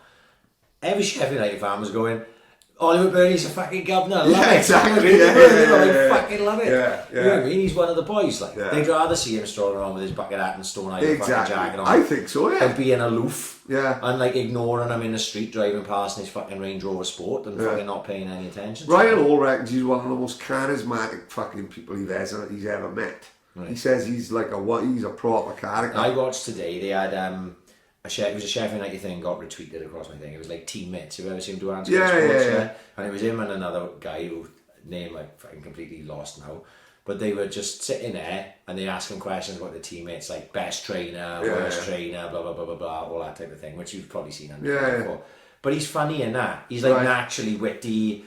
Good guy. Good guy. He seems like he can have a lot. I know, bear in mind, he's not been there long. No, of course but he seems like, you know, he's fucking falling in with everyone. Everyone likes him, and good luck to him. I mean, there's more. You need more.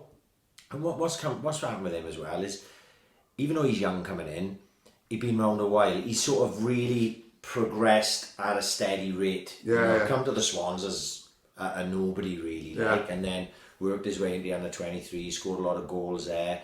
Sub for the first team, little shots, chances here, there and everywhere. Had the first season, and he's grown. You've watched him grow, and what you haven't watched him do is what a lot of fucking pros can do: is turn into a prick. Yeah, of course. You know what I mean? He still looks like you could fucking if Ollie McBurney walked down the fucking street and you go, Ollie, he'd be like, all right, mate, how's it going? You know what I mean? Whereas some of them would be like, you know, keep your old boy and get on with their business, like. So I say, fuck him. You know what I mean? I'm sure it only more. He seems like the type that the more you tell him not to do that type of thing, the more he'd fucking do it anyway. As long as he's performing on the pitch, who gives a fuck? Yeah. That's where he got his ass covered there. Like, you know what I mean? Who gives a fuck? Playing in the fucking biggest league in the world. And like you said, you know, trying to drag Joe Roden into it. When Joe Roden, from what I saw anyway, didn't do a fucking thing. He just stood there. Yeah. And, you know, was just part of the fucking crack. You know? And it looked, you know, from the little video that they did, it was about 2 minutes long.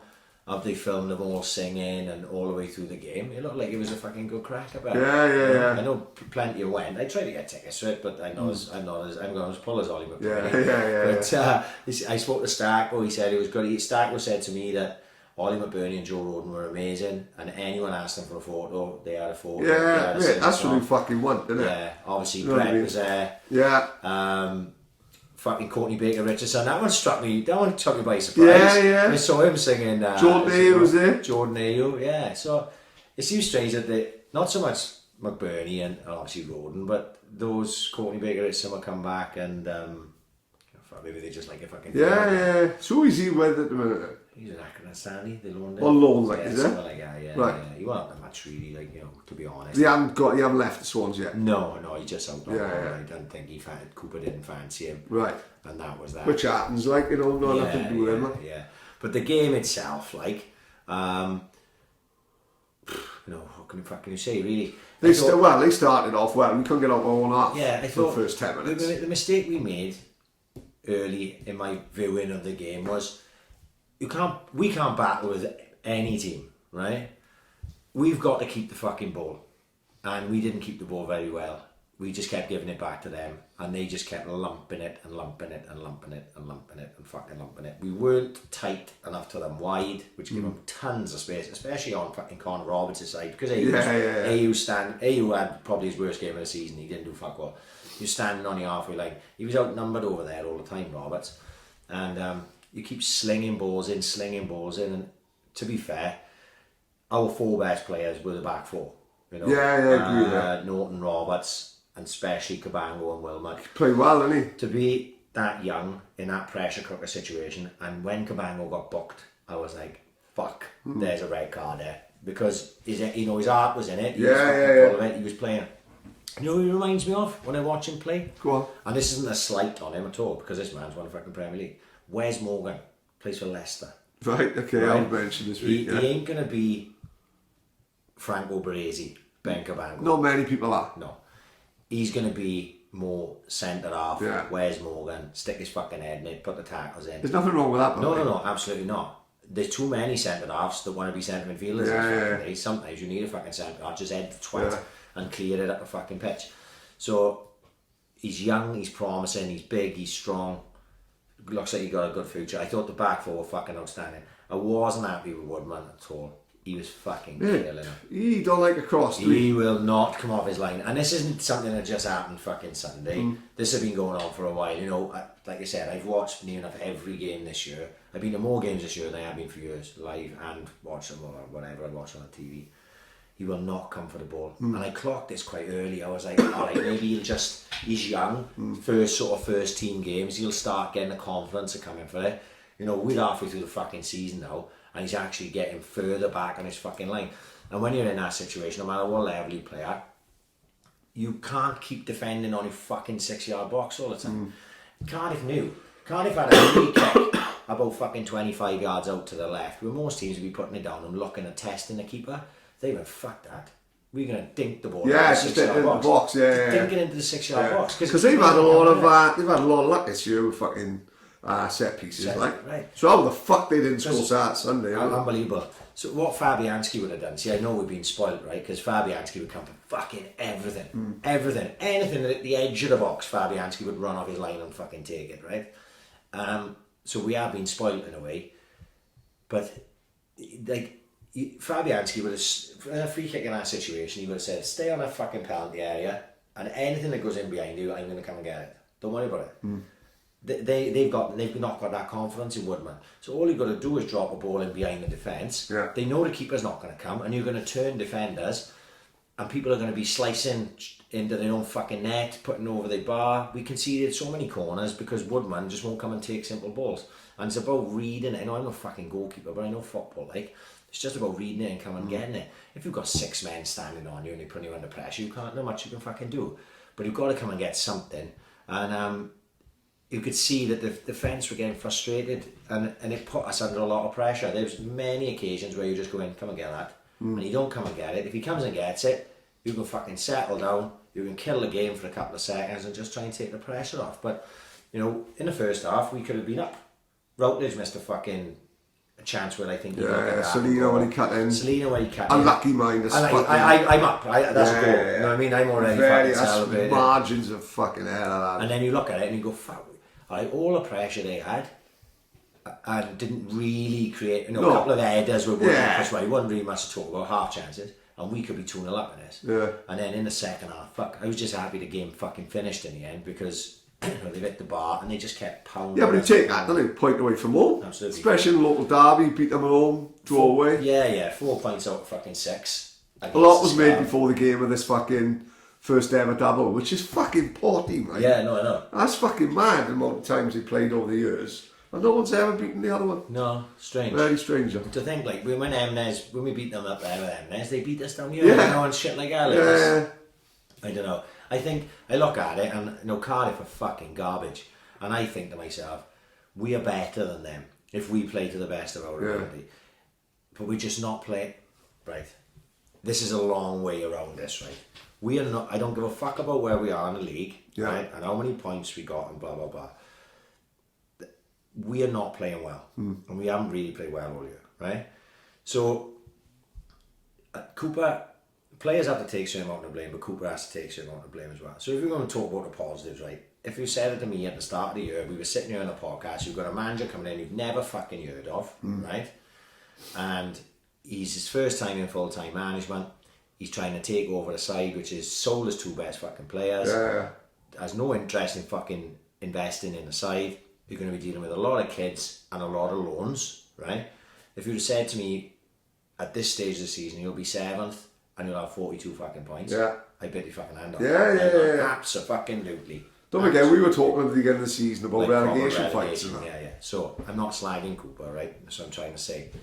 I just think he needs time. But you go on that, he's had an awesome transfer window, right? Mate, this is why you got him, right? This is why you bring Cooper in. Yeah. Because little things like Jamie Carragher the night before, go on Ryan Brewster, go on Steve Cooper. Yeah. So they're the people he's mixing with, and the people who know him. Absolutely. And maybe as for signing players, like going out, if you give him 6 million, say like some clubs in the fucking that division can got money to burn.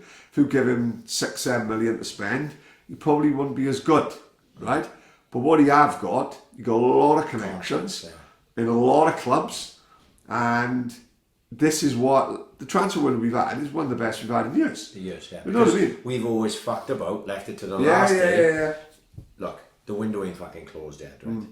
So there's still a chance that Van der Horn fucks off. Right. And AU fucks off. And then we'd be like, Cooper's the fucking minge. Biggest minge but the thing is, where Cooper is safe from the criticism in that, everyone knows it's we know it's not him. Yeah, we know we know it's not him that sold Van der Horn, or it's not him that sold Andre Ayew, whoever fuck else may possibly fucking go. So, you know, that's not his fault. So they talk about this connection with Chelsea now, and Chelsea loaning players here, these young players, you know, over the course of this is fucking great. Like I said, I'm not trying to slag Cooper here. I'm just trying to be honest with what I'm fucking saying. These are all positives, right? All positives. Currently, right, 6th in the form table, right, for the last 6 games. 1-3, drawn 2, lost 1 in last 6. We've got to be happy with that. Especially in a bad run of form. But there's always a but. Like, come on in. When I'm involved, there's always a but, right? So over the last 10 games, we're 14th, which is halfway. Right? So if you go over 10, right, we've won 3, drawn 4, lost 3. So of those extra games, we didn't have one win. We didn't have one win. Now, over the Christmas period, when I looked at the Christmas period, I was like, oh, we picked up some fucking points here. Because we had the teams that you'd look at picking points at. Right? I went to the Borough game, fucking worst side I've seen in years, right? I mean, we huffed and puffed. And beat them 2-1, I think it was, wasn't it? Huffed and puffed, right?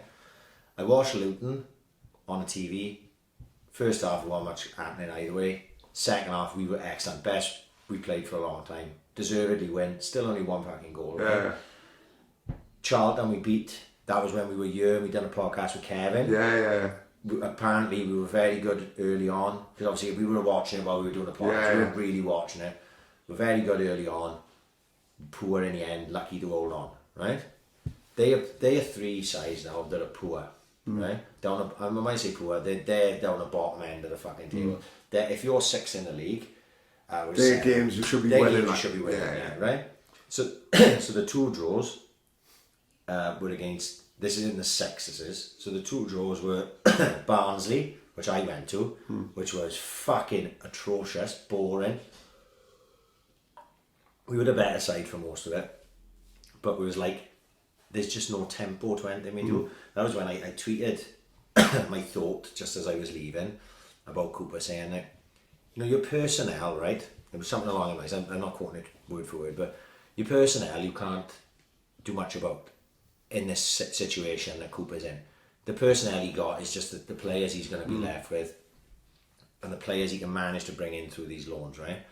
But what you can influence is on the pitch, in your tempo and your style of play. And currently, and for a while, we've had literally no tempo and no style of play. And that is where he needs to improve as a manager. Is you can't just sit on a fucking bench and just let him do. Once you see that it's not working, you got to be prepared to make a change. This fucking Sunday was prime. Yeah, I'm saying. Who doesn't bring no subs on? That's very rare, that is it? I couldn't fucking tell you the last time that have happened. I'm looking at Routledge, who's like 35. Is he thinking, oh, 0-0 is tight? Do we want to risk the change? I understand. If you're losing, then you can see you bring someone on, like, to moment of magic, fucking get a goal and all that. If we winning, you can see why you bring off maybe someone more attack minded and bring on someone to fucking stick, make it turn us into a back five instead of a back four. What I'm, you know, right, you're not going to swap your goalkeeper and you're not going to swap your back four in that situation, and maybe you don't want to fuck with your centre midfield, right? But Routledge is 35 years of fucking age.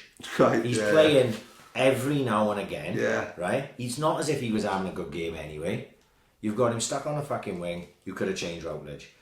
AU, alright, maybe AU's unavailable for substitution, let's say, right? Because he can give you something at a point, right? But Ryan Brewster's 19 years of fucking age. Playing his first fucking pro game. He's got kicked all over the place. He's been old manned in a lot of occasions by senior centre-halves. Not that they're any good. And he'll end up being fucking much better. That Morrison looked good Sunday, Right. didn't he? You know? So you can't tell me you can't make a couple of fucking changes just to freshen it up. You know, some of them look really leggy, like, towards the end. Alright, it didn't fucking cost us anything, but some of the substitutions that he's fucking made, at times, I've literally left you scratching your head. The Barnsley game, I think it was. Chippy, who listens to the podcast, he's sitting behind where I was sitting with Niall. So we had a little chat as the game's going on. And I could see Routledge warming up. And I think Baston was up front at the thing. And I turned to Chippy and he goes, he's going to take Baston off, put Routledge up front. Right? You went, what's he do? Because obviously that's not the move you'd make. Right? If you want to bring Routledge on for Baston, you put Routledge out wide, you chuck AU up top. When's Routledge going to start acting like a fucking number 9? Like? When he's fucking 43. Like. Right, so when I saw him come out after the QPR game, right, and sort of put it on the players, it wasn't good enough. We didn't work hard enough. We need more. I need 100%. Blah blah blah. You got to take blame for that as well, because he went into that QPR fucking game, right, and decided to play every winger we got, right. When we've been calling for wingers all for a week, and then he played Bidwell centre half with a fucking 19-year-old, 20-year-old kid, right? You can't do things like that. So he's got to say, if he turned around in that press conference and said, look, to be honest, I've had a bit of a fucking mare there. I haven't picked the right team, but the players that were on the pitch didn't give me what I wanted from them. Fair enough. These are things he needs to improve. Like I say, I'm not for Cooper out. I say keep him. You know what I mean? There's way more positives of keeping him than of getting rid of him. But he needs to improve. He needs to improve in his choice of substitutions, which are fucking mind-boggling. He needs to improve in the tempo and the style of play the majority of the time. He needs to improve with this fucking picking Yandanda 1 week and then and then putting him in the fucking under 16s next week, which I do not understand at all. I'm not just saying Yandanda. I'm just using him as an example. There's other players that he's doing that. You know, Peterson plays and then he's in the under 23s on a Monday, and then I just can't work out, and if I can't fucking work it out, imagine being one of those players. Right, the likes of Matt Grimes, they know they're going to be playing week in, week out. You know, Van Dorn, when he's there, he's going to be playing week in, week out. But if you're Peterson, Danda, Kalulu, fucking Fulton, right? Fulton doesn't know where these fucking cameras are going. Byers even a little bit, right? Norton, right? Norton's fucking in and out of the fucking team as almost experienced fucking defender. Norton saying he's going back to Premier League, isn't he? Right. So I'm just saying, if you're those players, you're going, what the fuck? I could play. Norton could start against Cardiff, play well, which he did, and Norton's even though Norton's no left back, he's still a much better left back than that Bidwell, who's garbage. Right. He doesn't know he's going to play Saturday, right? Connor Roberts is pretty sure he's going to fucking play, right? But Norton doesn't know he's going to play. Peterson, how is a winger in the style of Peterson, right? Who looks pretty good. Right. Now there's definitely a big divide on this. He's Marmite with a lot of people, right? So I can only tell from what I've seen of him, right? And I've seen enough to think that he's got something, but you need to give him a run of games. Now, let me see Peterson for 15 fucking games, and then let me make my mind up whether he's any fucking good or not. How can you make your mind up when you're seeing him 25 minutes here and 30 minutes there? In that game we lost to fucking Brentford. He was the only player on our team that looked like he could do anything, and then they fucking took him off, which I couldn't fucking work out. Like, you know, he may be one of those players that just needs time to bed in. But how can you supposed to bed in as a player if you fucking don't even know whether you're playing? If you are playing, you feel like you're going to get dragged off at the first fucking opportunity, and then the next minute you're in the under 23. Big confidence thing, isn't it? Big confidence. He'd be playing a lot better if he was like in his mindset. He's starting, he's playing. He's not going to be, because it's a bit of a like a local league thing, isn't it? Where the same people get dragged off all the time, innit? Yeah. And in a sense, that's probably what he feels like. Yeah. So from the fucking minute the whistle goes, in his head, he's got to do everything extra 20% better than anyone else. Yeah. And even if he does that, there's a fair chance he's still coming off anyway. And like I said, I'm not saying he's fucking Cristiano Ronaldo fucking incarnate. All I'm saying is give him a fucking chance at least, because when I've seen him do positive things, he's more exciting than anyone else we've got in those positions, except when Jordan Garrick was fit. Yeah. Right? Because Routledge is 35 years of fucking age. He's not going to drop the shoulder and skin two fucking players, right? Selena is not a fucking winger. He can't really beat the man, and he can't really cross the ball. You need Selena in at the number fucking 10.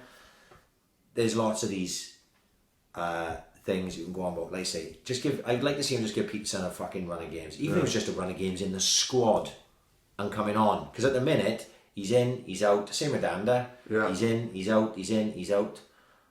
You know, these are things that if Cooper wants to be a fucking good manager, he's got to work out. There's squad football, and then there's just seemingly alienating players. And that's what it seems. If I'm Jan Danda, I'm thinking, what the fuck is wrong with this? Can't bear, because I just fucking scored the winner against Charlton, and now I'm on the fucking side. You know what I mean? Didn't even get a kick to come on. So like, regards it Cooper, there's a lot of positives, a lot of negatives. He needs to learn. You know, I'm hoping now. I don't know the first thing. I would love to tell you that I knew about this boy from fucking who's gone to Charlton and gone back to Chelsea and come to us. Everyone seems to think he's fucking brilliant. What's his fucking name? I did write it down. Connor something. Conor Gallagher. Where the fuck did I write that down? I have no idea if he's any good or not. Right? As regards this Ryan Brewster, hard to tell in a fucking Cardiff game like that. Little touches here and there. He was definitely keen. Yeah. I like that. If anyone's keen, I'm up for that. The boy, the other boy from Chelsea, Mark Goy, I believe they pronounce his name. Obviously captain the under-19s, captain the under-17s, under-19s. He's got to have something about him. Of course not. The only thing we don't want is the Josh McEachran situation where we signed him because we thought, let's have this fucking wonder kid. It's going to be great for morale, going to be great to have him. And it turns out Britain was better than him, Joel was better than him. At the minute, we haven't really got many options. No. It's, you know, it'd be interesting to see what he can do with them. And they're on about this guy staying past like 18 months. Really? Yeah. So if there's this thing, so like this is what we're going to be stuck with. You know, Swans fans should know this by now. There's going to be no £5 million signing in the summer. There's going to be none of that. You know, it's going to be these out of contract players are going to go. You know, we're not, if Van der Horn hasn't signed a new contract now, he ain't going to sign a new contract. Yeah, of course, summer, right? So Van der Horn is either going to leave in January for money, for a fraction of what he's actually worth, or he's going to go in the summer for zero, because that money that would be a signing on fee is going to go in his fucking pocket when he signs for Leeds or someone like that. Yeah, of course. Right? So this is what we're going to be left with next year, is the boys who are under contract for an extended period, the Matt Grimes, George Byers of the world, Connor Roberts probably. You know, we may even be without Joe Roden, you know, if the talk is fucking correct, like. So these loan signings are what we're going to have, you know. You've got to remember, Woodman's a loan. Yeah, exactly. You know, yeah. Woodman's not a fucking permanent signing, and obviously Nordfeld just went to fucking. But the worry is, it's quite a dangerous game to play, isn't it? You know, because there's no, like, how do you get team spirit when all these players don't belong to it? Yeah, and there's no guarantee they're going to hit the ground running. Yeah. They're kids, you know. It's, like you say, it is what it is. It is where we are. Imagine going up with a team full of fucking... Have it happened before? So a team full of loans. Yeah.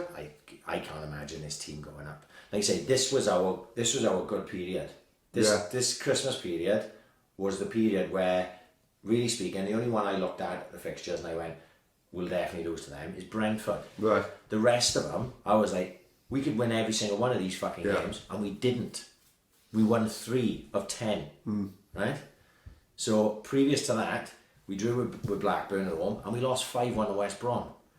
Right? You go back further, we've got some stinking results. You know, our current form as regards the last 6 ain't too bad, but it ain't too fucking brilliant when you. Yeah, it's still a QPR game stuck in the middle of that, isn't it? When you look at the sides that we beat or even drew with, it's not that impressive. Like, it just looks good on paper. That's why hashtag fuck the stats. Yeah. You've got to look beyond it, haven't you? You know, so you know we got Wigan now. Another one, Wigan Saturday. Wigan at home. We should be going and winning that fucking game. I hope my little fat kid is here now. World Grid, come on the Ticks, come on! Fucking great, you haven't seen him. No, I'm not sure. It's just like a fucking, he was filming in Wigan and so what do you think the Ticks, what do you think the score's going to be, lad? 1-0 win, great, 1-0 win, great, up the Ticks, come on! He's only on 9, he's fucking great. But, you know, the thing with Brewster as well is they're going to hang their hat on him now. And how are you supposed to score fucking goals when you don't get the service? Like, Exactly. This was an hashtag fuck the stats I saw on Sky Sports on a weekend. We have scored the least amount of goals in the top half of the championship. Really? So we scored 32, I think it is, right? The least. That's what he's working with. That's what Brewster, a 19-year-old playing his first team games, right? That's what he's having to deal with. Yeah. You know, we don't really create chances. We don't create chances. He looks like the type of player that needs to get the ball down the side of the channels, right? You know, he's not a big hold up target. No, of course he's not. You need to get over the top and in behind and around the side of defenders. Are we going to do that? Absolutely fucking not. Don't forget, every game now under 16, 17, 18, 19, 23 level is taped. So I've seen a load of his finishes. Can finish. And, and he can finish. He's like proper old school finisher. But he's down the side and over the top. Of course. Yeah. He's not getting the ball into his feet. Maybe at under pace over the top. Pace over the top. In the gap. Which why Selena would be ideal then as a 10. You know, because he can't fucking make a pass. We don't turn defenders. No. We don't. You look at the way Leicester play. Leicester are set up to get Paddy exactly. in behind teams. Brendan Rodgers didn't come in there and implement total football on. They did sign that good Japanese guy in there. It was the guy. What was the fucking boy they signed? Go on, carry on. What I'm saying is, Brendan Rodgers, this is a sign of a good coach. Brendan Rodgers didn't come in and go, no, we're not going to keep playing Vardy at his strengths. We're going to play football my way, total football. He went, right, I'm going to try and implement parts of what I like. Yeah. But obviously, our main fucking player is Jamie Vardy, and we are going to get him behind because he's going to. And it's no coincidence he's a fucking top scorer in the Premier League now.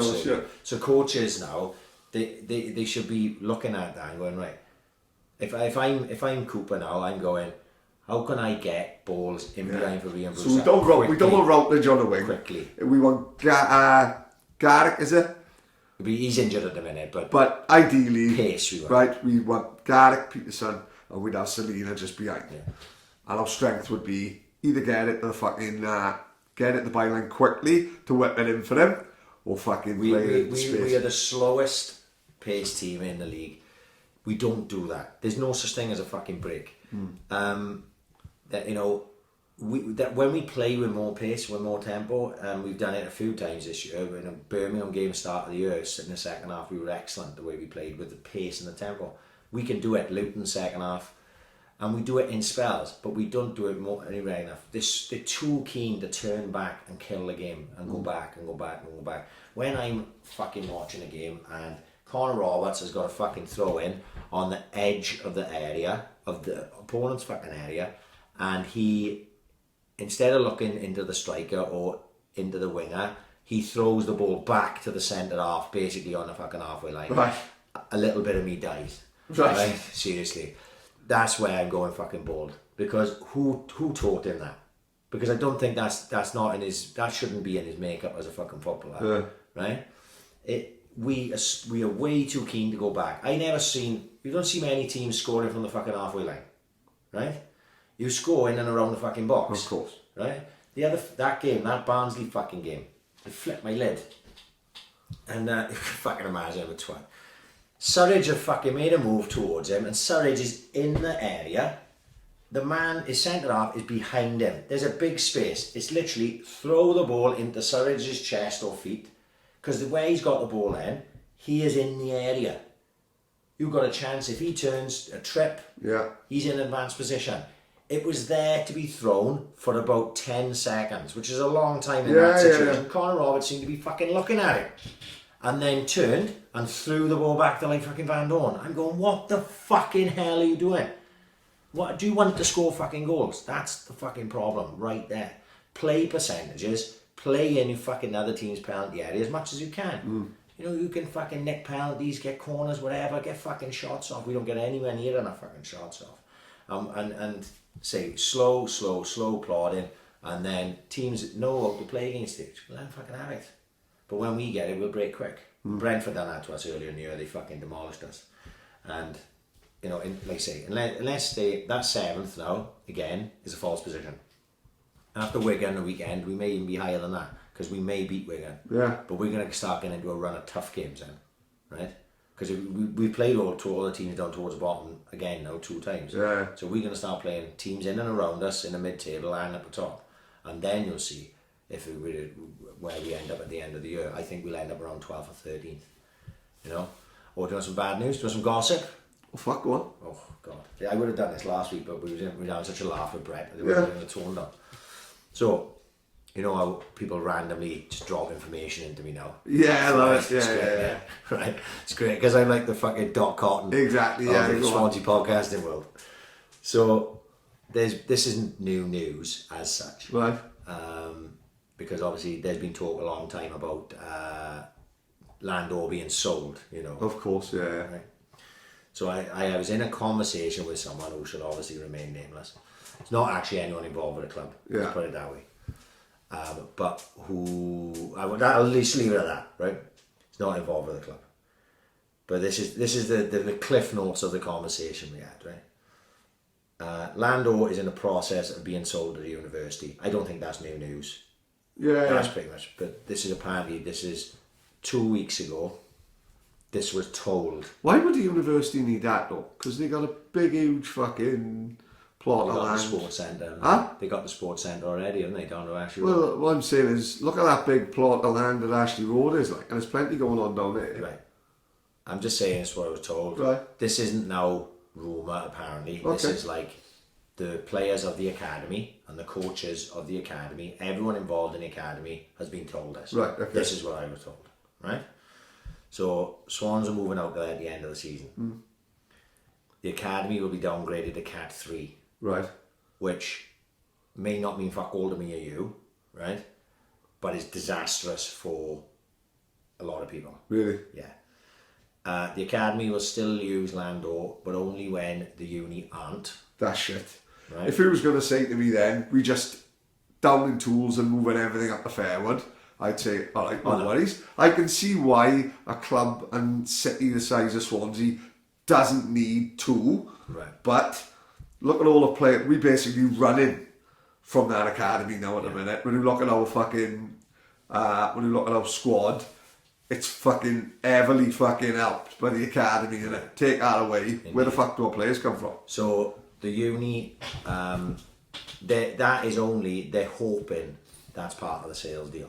That's not guaranteed. Right. That the academy will be able to use it. Well, they might not be like. They may not be. The Swansea Uni Welsh League team will be playing there. So Right. that team that used to play. Yeah, Team yeah, Swansea yeah. used to play Swansea. Because obviously the uni thing is becoming quite a big thing now, isn't it? They'll be playing there.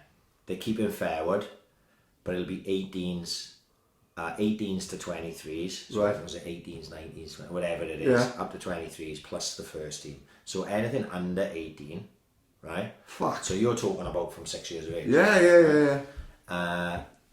Everything under that will, Ceases to exist, like. well, no, what he said was like, you'll be going back to training in Penrith School. Play or football. NRA or play Yeah. football or shit like that, right?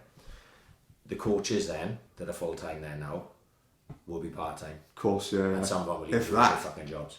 So it makes sense when you look at why Waggy and Cameron Toshak. Of course, yeah. Why Matty Jones decided to fucking call it a day. Oh, did he finish? Did he? Yeah. So it's not just that. So like physios, analysts, Of course, yeah. all that type of thing. If it gets downgraded and all that, Yeah. as money saving, they would all be out, or be gone, and or they'd be going just to part-time work. Yeah. So what happened then is The standard drops dramatically. I doesn't believe it? so.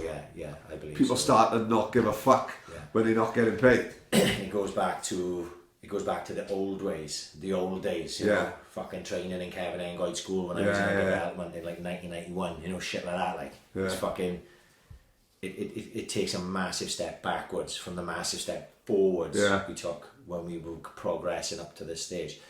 Like, obviously, don't take that as fucking gospel. The person who told me that had no reason to not Yeah, of course, yeah. because he's not involved with the club, you know, but he you know, he's a pretty decent source, let's put it that fucking way.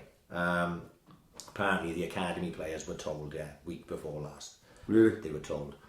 I said, you know, make of that what he will. I don't think I'm breaking any ground for the news there, but it just seems to be there's no smoke without fire, and this rumour won't go away. Like this fucking downgrading of the academy and selling off of Lando will not go away. And if you think about it from a business standpoint, from the people who are running the club, if you're looking at the club and the club is hemorrhaging fucking money because of bad contracts, majority of it is to do with what you've done before. You've got to cut costs somewhere, and that may be the fucking cost. Yeah. You know, if they sell the academy for, you know, X amount of fucking money, how much money does that give the club? Yeah. You know, all those players, all those coaches that are on, like none of the academy players are going to be culled, I wouldn't imagine, because they're not fucking paying them anyway. The youngsters, you know, it's only the ones that get up to 16 onwards. Yeah, 16 and onwards. So, you know, it's just going to mean that they don't have the facilities that they got now, which are top draw fucking facilities, like, you know. So it's sad if it goes that way, but it's not really going to be a massive surprise to anyone. You imagine now if they came out fucking in 3 weeks' time and broke that news. Everyone knows it. Everyone would be like, yeah, fucking hell, it wasn't exactly, you know, the worst kept secret in fucking Swansea football, like, you know. But it just seems so sad, especially when, like you said, you look at Byers and you know, McBurney and Dan James last year, and fucking Roberts, Joe Roden, Connor Roberts, fucking they're all coming through the system, like, you know. And is it possible to keep bringing those kids through the system if you don't give them the fucking time and you don't give them the effort and you don't give them the fucking opportunities that they've had for the last? And plus, as well, the problem you get is how many years, even when we were in the Premier League, how many years were like Swansea players being taken to Cardiff academies and that? Yeah. That's when we go back to them, isn't it? Because people will say, well, they got better facilities than us now. Yeah. You know, if we can't compete and we're training Kevin Engoid, but if you were Cardiff, you can go up to Capital City and train with better coaches, isn't it? This is what happened. Like I say, I go back to the schoolboy side I was in. There was probably 12 boys who went pro, and only 2 of them, which was Nelly and Maney, went pro with Swansea. Really? So you're talking about boys are going to Oxford. And Yeah. Right, he was at Liverpool. Fucking boys are at Exeter and Torquay and places like this. There was the same standard as the fucking Swans in the league. They didn't go to Swans. They all went to go elsewhere. So you go back to that then. Boys moving away to go and play the game instead of staying close to home. You think of more recent times. What Swansea boys have gone elsewhere? You've got Mark Harris up in Cardiff. Yeah. Right? We've just been called back to Cardiff. Just been called back to Cardiff, right? But he's a Swansea boy. Yeah. Right? And how many more others do we know that are playing away from home? Yeah. You know? There's not many. Like Scott Barrow, right? He's Scott still full time? I think he is. Yeah. So he's still at Gateshead. So, but there's not many Swansea boys we know that are away from, so they're here. If they're good enough, they make in a year. But they may not have that opportunity in future. They may have to go away, which is fucking sad because of business decisions, and it goes to that fucking price of football thing you fucking tagged me in.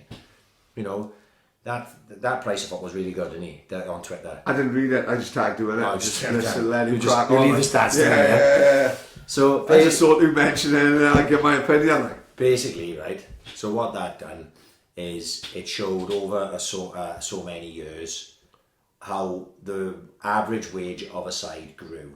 Did it do like? Have you ever seen the graphs of like? That's exactly what it was. Like it do graphs of like Messi scoring and Ronaldo scoring. It's The exactly one I the love same. was the brands. Yeah. Coca-Cola, McDonald's. All of a sudden, you just see Apple flying along like that. So basically, They did that. It's exactly the same. Right. It's Okay. exactly Go the same. on. That's why I thought you would have clicked on it. Right. Yeah. So you've got all these years. The Swans aren't anywhere near the Premier League. So I think it goes from '94, right? The start of the Premier League, I think maybe. What was the start of the Premier League? Was it 92? Was it? Whatever it was. Yeah. It goes from start of there, right? So you see the wages are just, United are up there, Liverpool are up there, Blackburn for the last one because they had a lot of money was up there. Rest in peace. Yeah, and then they all start. It just did this jump. So and Chelsea. Same teams. Chelsea come into it. Spurs are in and around that area, and Man City then obviously come in. They start gazumping everyone. So Swans roll in then, don't they? Like 2011 or whatever. And they're fucking down there. It goes really quick, see. So the Swans one, I had to watch it a number of times till I really clock it because you can't. I'd like to have slowed it down to just see. Every year. Right. So the Swans come in, and then at the first year, let's say they're right at the bottom of that. Yeah, which is where it should be. Which is where they should be. And then all of a sudden they go 1st. Oh no! And they're up to like 7th. What idea was that? What the fuck? This isn't what we signed up for. No. So it. The question that you got to ask as a fan, who the fuck made them decisions? Aside from that is because some people will say, well, look, if we didn't fucking shove all the money in like that, we'd have got relegated a lot sooner, right? Right. And then other people will say, well, I'd rather got relegated a lot sooner and not the club be in a financial and not lose. Like, no. What do we always say? We've said it as far back as club. fucking Steve Jones, as Clivesy being on, as far back as Chile being on. We said the old thing about the Premier League was to safeguard the club. Safeguard the club. Our club will never be in that position of the hour game ever again. Right. We should be earning that 60 odd million pound that we earned in the Premier League years will see us through our lifetime. Our lifetime easily. So even if we get relegated, we should still have enough money in the fucking bin to have a little fight at the playoffs and all that. Maybe go up, bit of a yo-yo club like Sunderland, but we got 100 million quid in the bank to never be in financial difficulties ever again. So basically, like the question we ask is, was it reckless or was it necessary? You know what I mean? I think that's the question. Listen, Premier League goes unbelievable. Fucking amazing trips to Europe, the fucking lot. It was absolutely fantastic. But the number one priority should have been a big poster on the chairman's wall.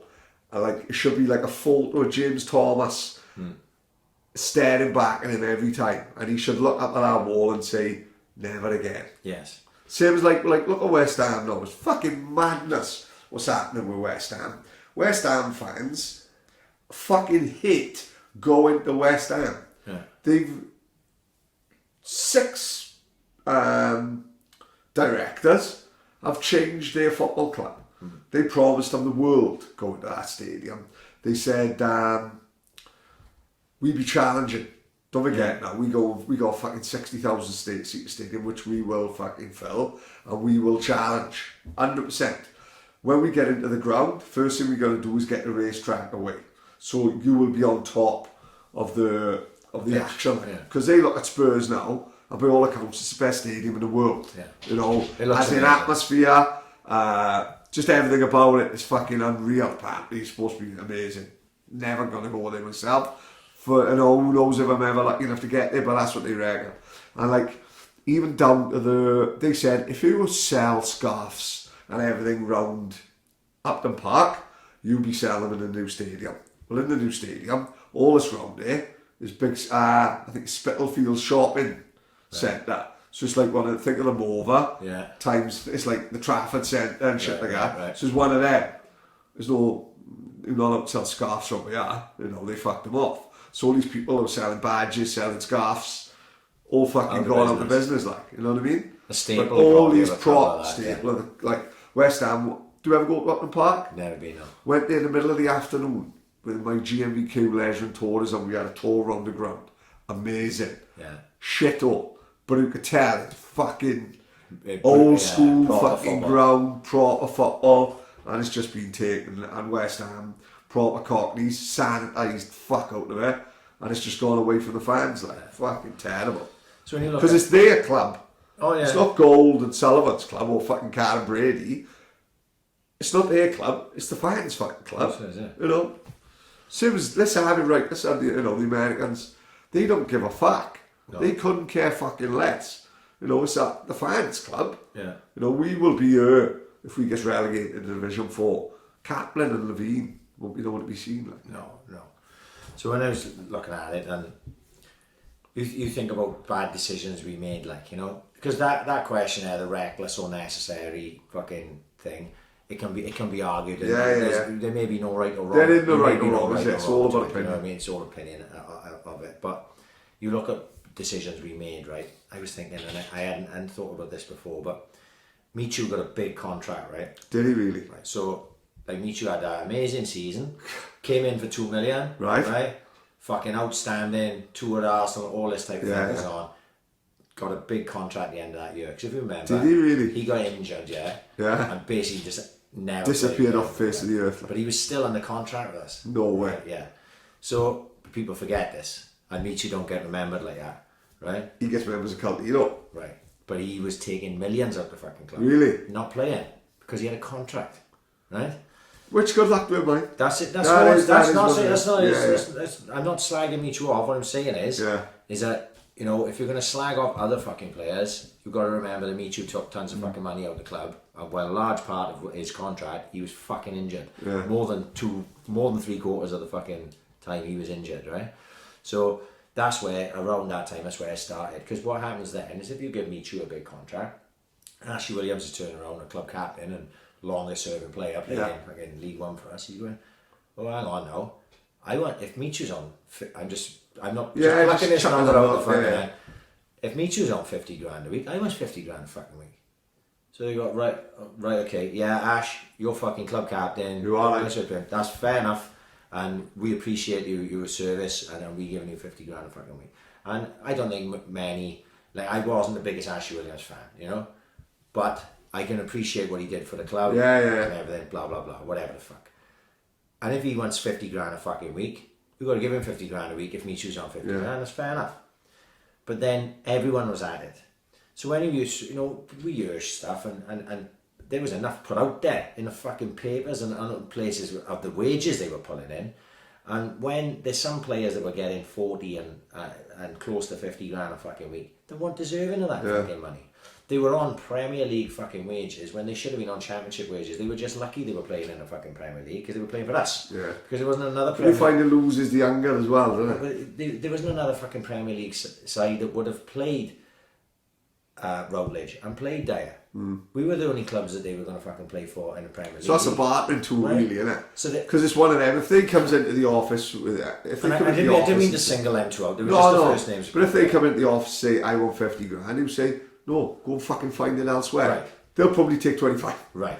This is where bad decisions are made, because I looked at Nathan Redmond was at Birmingham. Right, I'm just using this as an example, right? Yeah. Nathan Redmond was at Birmingham and I saw him play 3 times and I went, fuck me, he's a fucking player, he is. And we're in the Premier League and Birmingham in the championship. Yeah. And I'm going now, if Routledge went, like you say, I'm just using him as Yeah, an example, yeah. I'm trying picking him. If Routledge wants 45 grand a fucking week, well, Nathan Redmond's not getting anywhere close to that playing for Birmingham, because Birmingham is skint. He'd be lucky if he's on 10 grand. Yeah. Right? Why don't we offer fucking him twice what Birmingham are paying him? We don't need Routledge then, because this Redmond's younger and he's a better fucking player. You can take Routledge and take his fucking... This is business decisions, Yeah, which I think is pretty yeah. simple, right? Basically, get out. Well, Liverpool done it for years, didn't they? Even when Liverpool went in the league, they always brought in You've got players. to bring hungry players, like, right? Don't forget, we still got Routledge and Dyer. Yeah. We still know right Yeah, now, yeah. right? That's what I mean. Made absolute millions of Oh, them. mate, no Millions. wonder he loves the club Millions so much. And millions and millions of the club, right? And I look at someone like Redmond who was hungry and just wanted a chance, and Southampton takes a fucking chance on him, and I think he's done a fucking great job. Yeah. Now he's probably earning that. Of that course, 45, 50 grand a fucking week, if not. But we more. could have had... And we could have had them years where he wasn't earning that fucking money, and then you could sell him on. Exactly, right? We spend too much time trying to buy the Andre Ayus of the fucking world instead of looking down the fucking divisions and bringing in the hungry championship boys, which were going to cost us less fucking money. We went too close. When we did do that, we buy Lucas for fucking 15 million. Oh, well, that's going to keep me up tonight, that is. One of the worst signings in history, let alone in Swans history. You know, these are all bad. We've talked about it in the past when Hugh Jenkins left. Yeah. We don't want to go over again. But it just, when you see the situations we're in now, it's just so obvious how we got to this fucking point, because it was just fucking shocking decisions made at board level, at player. You know, I don't know who buys the fucking players or who scouts the fucking players, but whatever they were doing, buying these boys in, they didn't do a very good fucking job. Remember the Italian guy? The Italian manager. The player or the man at the Italian manager brought in a striker. Poloski. Yeah, who was on, like, a good friend of ours who worked with the Swans at the time. Told us the money he was on, and fucking hell. Yeah. How many games did he start? He would have been on Serie A money, wouldn't he? Yeah. You know? They kept gambling, and anyone who fucking gambles will tell you can't keep gambling. Yeah. The house always wins. The house always wins. So, and that's basically what it was in the fucking end. And we are going to suffer this now for a very long time. This is just, last year was probably the best side that we will have in the championship. As regards a team, that's and bear in mind, that was an under 23 side thrown together, but that is probably the best side we'll have in this league for a number of years. Because this year's side is weaker, I believe, even though we're doing better in the league as such. I don't think we're anywhere near as good as we were last year as a team. Next year we're going to be weaker again. Gotta lose Van Dorn. We're going to lose Van Dorn. Gotta lose AU is not going to be here, right? So we're going to be weaker again next year. And then if we don't get relegated, you just eke down the league the same way we did in the Premier League. Yeah. You go from 8th to 11th, to 13th, to 17th, to fucking 22nd. You know what I mean? That's what you do. So we may not get relegated for another 3 fucking years, but we will end up getting relegated with this current way that we're working. Yeah. We're working our way down. We're not working our way up, we're working our way down. And then you go into the League One, and then you just do the same process, basically. Can we just write this down, like date and time, just so when we get the playoffs and we fucking score scrappy winner of Wembley, we can fucking... We'll have to rename this fucking podcast. Yeah. But no, look, we won't be in the fucking playoffs at the end of the year. We'll be in mid-table, 13th, something like that, 12th or 13th, I think. Unless, obviously, I don't know what this Conor Gallagher is like. Maybe he comes in and he fucking sparks something in the midfield which gets us moving forward a lot quicker. Maybe Jordan Garrick comes back and we add a bit of pace out wide. Maybe fucking Selena decides to start playing at the best of his ability, because I don't think we've seen anything anywhere near his best of his ability this year. Maybe Rian Brewster gets us fucking 12 goals between now and the season.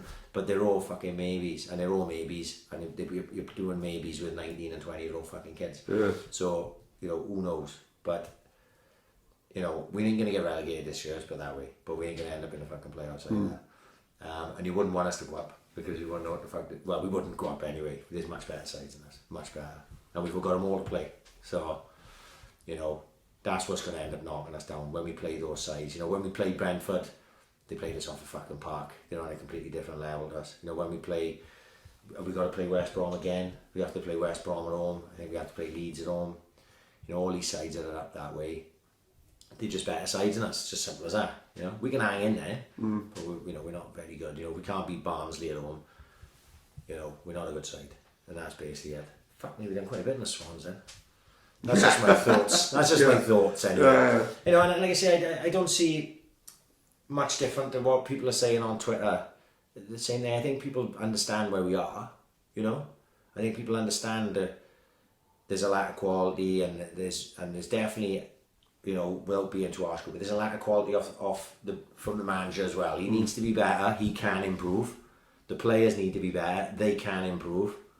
So, you know, there's a chance that we do get something going. But if I was a betting man, I wouldn't fucking bet in it, you know? And we need more stability, we need more pace and tempo in the fucking game. And we need to create chances for a fucking striker, otherwise he's not going to score a fucking goal while he's down here, you know? And that basically is that, you know? No more to be fucking said in it, on the Swans anyway, you know? So, that is it, you know? I'm hoping to go the fucking weekend. I haven't got tickets yet, but they do come flying out. Yeah, once Friday, isn't it? Friday night lights, isn't it? Once Friday comes. Yeah, it's fucking. I always get there in the end, like. So I'm just waiting for the nod from one of my contacts. Nice. Get a couple of tickets round. Fucking UFC this weekend. Mate, do you know when UFC get it so fucking right? Just the build up. Embedded. It's 20 minutes, mate. No, I can go back and look at old embeddeds, right? Yeah, they're good. But no fight week when it turns on YouTube and I'm having my fucking sausage chips and mushy peas, and then embedded comes up straight away. Embedded is that? And at 20 minutes, excited, mate. I know today it was the presser. I haven't seen today's one yet. Tomorrow now will be the weigh-in, or Saturday maybe. Saturday will be the weigh-in. And they're just like, come Saturday then, you're like, I haven't got BT, I cancel Sky, but I'm going to get it summer. Yeah. I don't know how, whether I got to go up Colin Beans and watch it through his window, but I got to get it somehow, you know what I mean? It might cost me 30 quid, and I think it's going to be a fun fight as well. Yeah, well, in the words of Dino Gambardella, it's a fun fight. Yeah, it's one of them where the fans can't lose, it'll be entertaining. Yes. It's ideally, I know a lot of people don't like it, right? But for the sport, and for the spectacle, because he's got a season planned out, and he know if he can end this season. Let's have the dream, right? Whether you like him or not, right? We all have a comeback as well, because he fucked up the last couple of years. He's had some fucking mess. You do see him in a very happy, content place at the minute, doesn't he? But if he can beat Cowboy, and then if he can beat Masvidal, both of which I think, you know, both are tough, mate. You know, especially at 170. Yeah, Masvidal, a lot bigger than McGregor, a lot bigger than Till. Right, but here's the dream, innit? He beats Cerrone in a war, or stops him early to show like he's back. He fights Masvidal and shocks the world and beats him. Then in December he goes and fights fucking Khabib and ends and drives off in a fucking Hummer. Yeah. You know what I mean? Imagine that. Yeah. I can't see that, because life in the fairy tale, is it? No. I think he got his hands full with Cerrone. Yeah. I think Cerrone knows it's the biggest fight of his life. Exactly, yeah. And if he wins, he's got the Nate Diaz thing there. Exactly, where he is a big draw then, you know what I mean? He's a big draw anyway, Cowboy, but a proper star. I think in America he's massive. He's great, Cowboy loves him. Brilliant. So the way he lives his life, everything. But for Conor, it's a great comeback fight for him because like he can get at Cerrone and he can really shut him down, and Cerrone's been known to fold a little bit. Nate Diaz folded him up. You know, you can get at him. So it wouldn't surprise me to see Conor stopping him early on. You know what I mean? But at the same time, I don't see that happening, and I honestly couldn't pick it. It's going to be close, especially at that weight class. I think at 155, I would really fancy Conor to win it. But at 170, and Cerrone's going to be naturally bigger. I don't know. Yeah, Conor's under. Yeah, he's going to come in under. So it's when I watch the countdown show, it's like you see the rise and fall. They talk through. It's not the embedded. It's the countdown. Right. And it's worth watching. Really All worth right, watching. yeah. So they basically just go BT through. thing or No, UFC? it's on YouTube. Right, yeah. On the UFC channel. The countdown to Right, okay. UFC 246 or whatever the fuck it is. And you can just watch the corner, because obviously they'll show all the fighters, not all the fighters, the main car fighters. But you can just see the corner cowboy one, and it's about 25 minutes from there. And it's worth watching, because Really? it shows the rise and the fall. And I didn't realise how many times he fucking got banged up with Delcant. Yes, You know you've what I had a bad fucking year. Yeah. Which, it's a crazy place, man. Yeah. Ever see what happened like this week? The kid got fucking found chopped up with his head off. In Ireland. Yeah. Right, Crazy old place, yeah, man. Yeah. It's a heavy place down there. Oh, it can be, yeah. Look at that press conference for the MTK press conference that got fucking shot up in Dublin. Remember that? Yeah, fuck yeah. Fucking hell, I'm sure like so the Conlands, wasn't it? It's something that one of them might be fighting or Yeah. So I'm excited. I'm gonna get up to watch it, even though I fucking die of a fucking lion. Yeah. But I get up for a few fights, and I always get up for Nate Diaz. Yeah. Diaz Masvidal, and I've been getting up for Conor for you. It's just because I think you've got to watch it. Yeah. Anything else you can sort of watch it. Of with course, fucking yeah, Nate yeah. or whatever. But I'm gonna get up for that one Sunday. I think. Oh fuck! It's just a getting out of fucking Exactly, bed. yeah. It's fucking grim. Fuck. I got plenty of other stuff we want to talk about, but we've done 2 Go hours. on, can you believe Walkabout was closed? Well, what the fuck's that about then? Because the attic had gone now then as well. Well, so. this is like the Walkabout always hold a special place in our hearts, wasn't it? Absolutely. When Best fights ever. it was legendary night, wasn't it? When I don't know if people really heard about it. I don't know if we talked about it before. Basically, Wales were playing Russia, wasn't it? Yeah, in the In the Euro qualifiers. qualifier, they had to win, didn't it? Funny enough, I tell you what reminds me of that night is a boy Blake. He listens to us. Adrian Blake works over there. Yeah. I was with him in Liam Gallagher when we come back from. Was it Jay Silver? Liam Gallagher. We come back from Liam Gallagher. I was with him and Varney. Right. And I'm sure Blakey listens, like, and I'll never get it. Who knows me? I remember things, and I'll never forget. He had stood out to me. You know what people are wearing, and I always tell him, like, he was in Walkabout that night. I'm sure it was that night because we very rarely went to Walkabout, and he was wearing. We didn't go after it, didn't we? No, never again. Banned for a long time, and he was wearing a Viso jeans with a Burberry shirt and an Aviso denim jacket. Now, talking about it now, he sounds like an extra in Bewitched, right? But no, at the time, Japanese salvage and all that, he looked the bollocks, in all fairness, and it's stuck with me to this day. Like. But anyway, that night, right? So basically, from what I remember, Will's lost, didn't he? Yeah. So when a bit, the atmosphere didn't really go bad. It got made to go bad by other people, in it. So Cobley climbs onto like a stage sort of thing, wasn't it? But what it was the fire exit doors. Yeah. And they were like, they had like a little flat roof to them. Of course the way they did, came in, and the crocodile was on top of A the little plastic flat. crocodile, yeah. So Mick Cobley, I don't think he got naked, which didn't like him as it happens, like, but he ended up shagging the crocodile. Yeah, he was wrestling like Steve Yeah, Irwin wrestling and like Steve Irwin, like, you know what I mean? Nothing major, was it? No, You know? just pants. Right? So then these fucking bouncers come over, sees Cobley shagging the crocodile. Now to me, you look at it, you should just laugh, shouldn't it? Come on, mate. You know, You know. so they treat Cobley like Rodney King, don't they? Cobley Oh, King. my God. Right? You know, it's a plastic fucking crocodile. You know what I mean? He hadn't fucking set fire to the Australian wildfire, have he? No. They grabs him, uses his fucking head To to go open fire the exit fucking doors. door. But obviously what they didn't realise, we was 30 handed, weren't we? Yeah. Right? So everyone piles in behind them, sees fucking Cobley getting a kick in, but then we have ended up, we've pincer movement, wasn't it? Like standard Saving Private Ryan, wasn't it, on the beach of Normandy. And we end up, let's be honest, we're not horrible fuckers. Shalou was scrapping. Shalou did a lot of damage to a couple of bouncers. Shalou was in his peak then, wasn't it? He won like Nicky Spilotto in Casino when he starts losing it and he can't knock the guy out and all that. Now, Shalou's fucked now. He had a fight 2 years ago. James Dennis still ruins me to this day.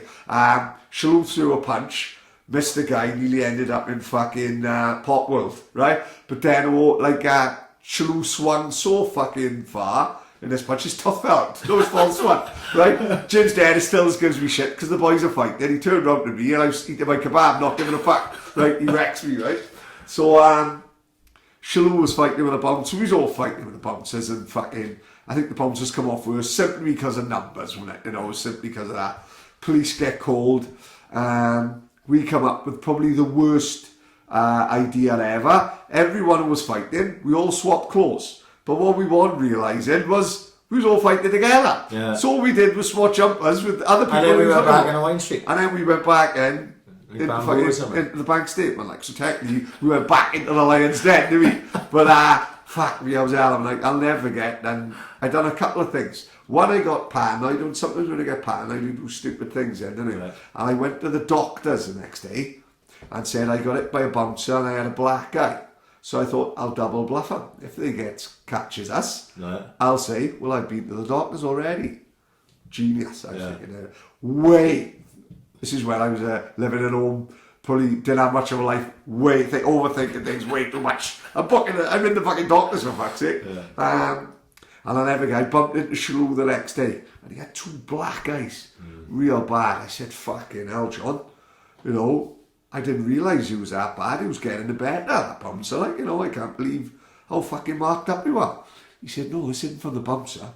This is from Joanne, because I didn't get in till 9 o'clock in the morning. This is what gave Joanne the nickname Smoking Joe. But Shalou, he had a fight with 2 bouncers, he wanted to mark on him. He gets home 9 o'clock in the morning, Joe hit him like fucking Lewis done Francois Botha. You know what I mean? Hell of a fucking mess. Like you said, he was banned from walkabout. Oh, well, yeah, it was just... For the continuous future. Well, it was a while ago now, wasn't it? Oh, years ago. You know, I don't think that's the reason why walkabout shut. No. Attic. So the attic's gone now. So Super Greg Pickin now got a new venue. Yeah. Where's it going?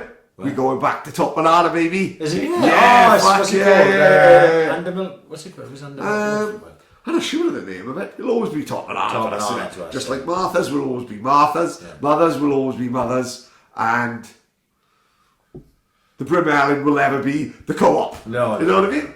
Yeah, it's I think it's good venue. I've been to a good few gigs in it. Lisa Wall organised Gas Night once. Right. Gotta Have Soul. Great name. Gas Night. Amazing. I thought it was like all on the gas and that. No, we've always been back to walls ups. Yeah, fucking, I think it'd be great, like Melville Baptiste, I can't wait. Speaking of gigs, yeah, we fucking got Kasabian. Oh, wowza. I've never seen him live.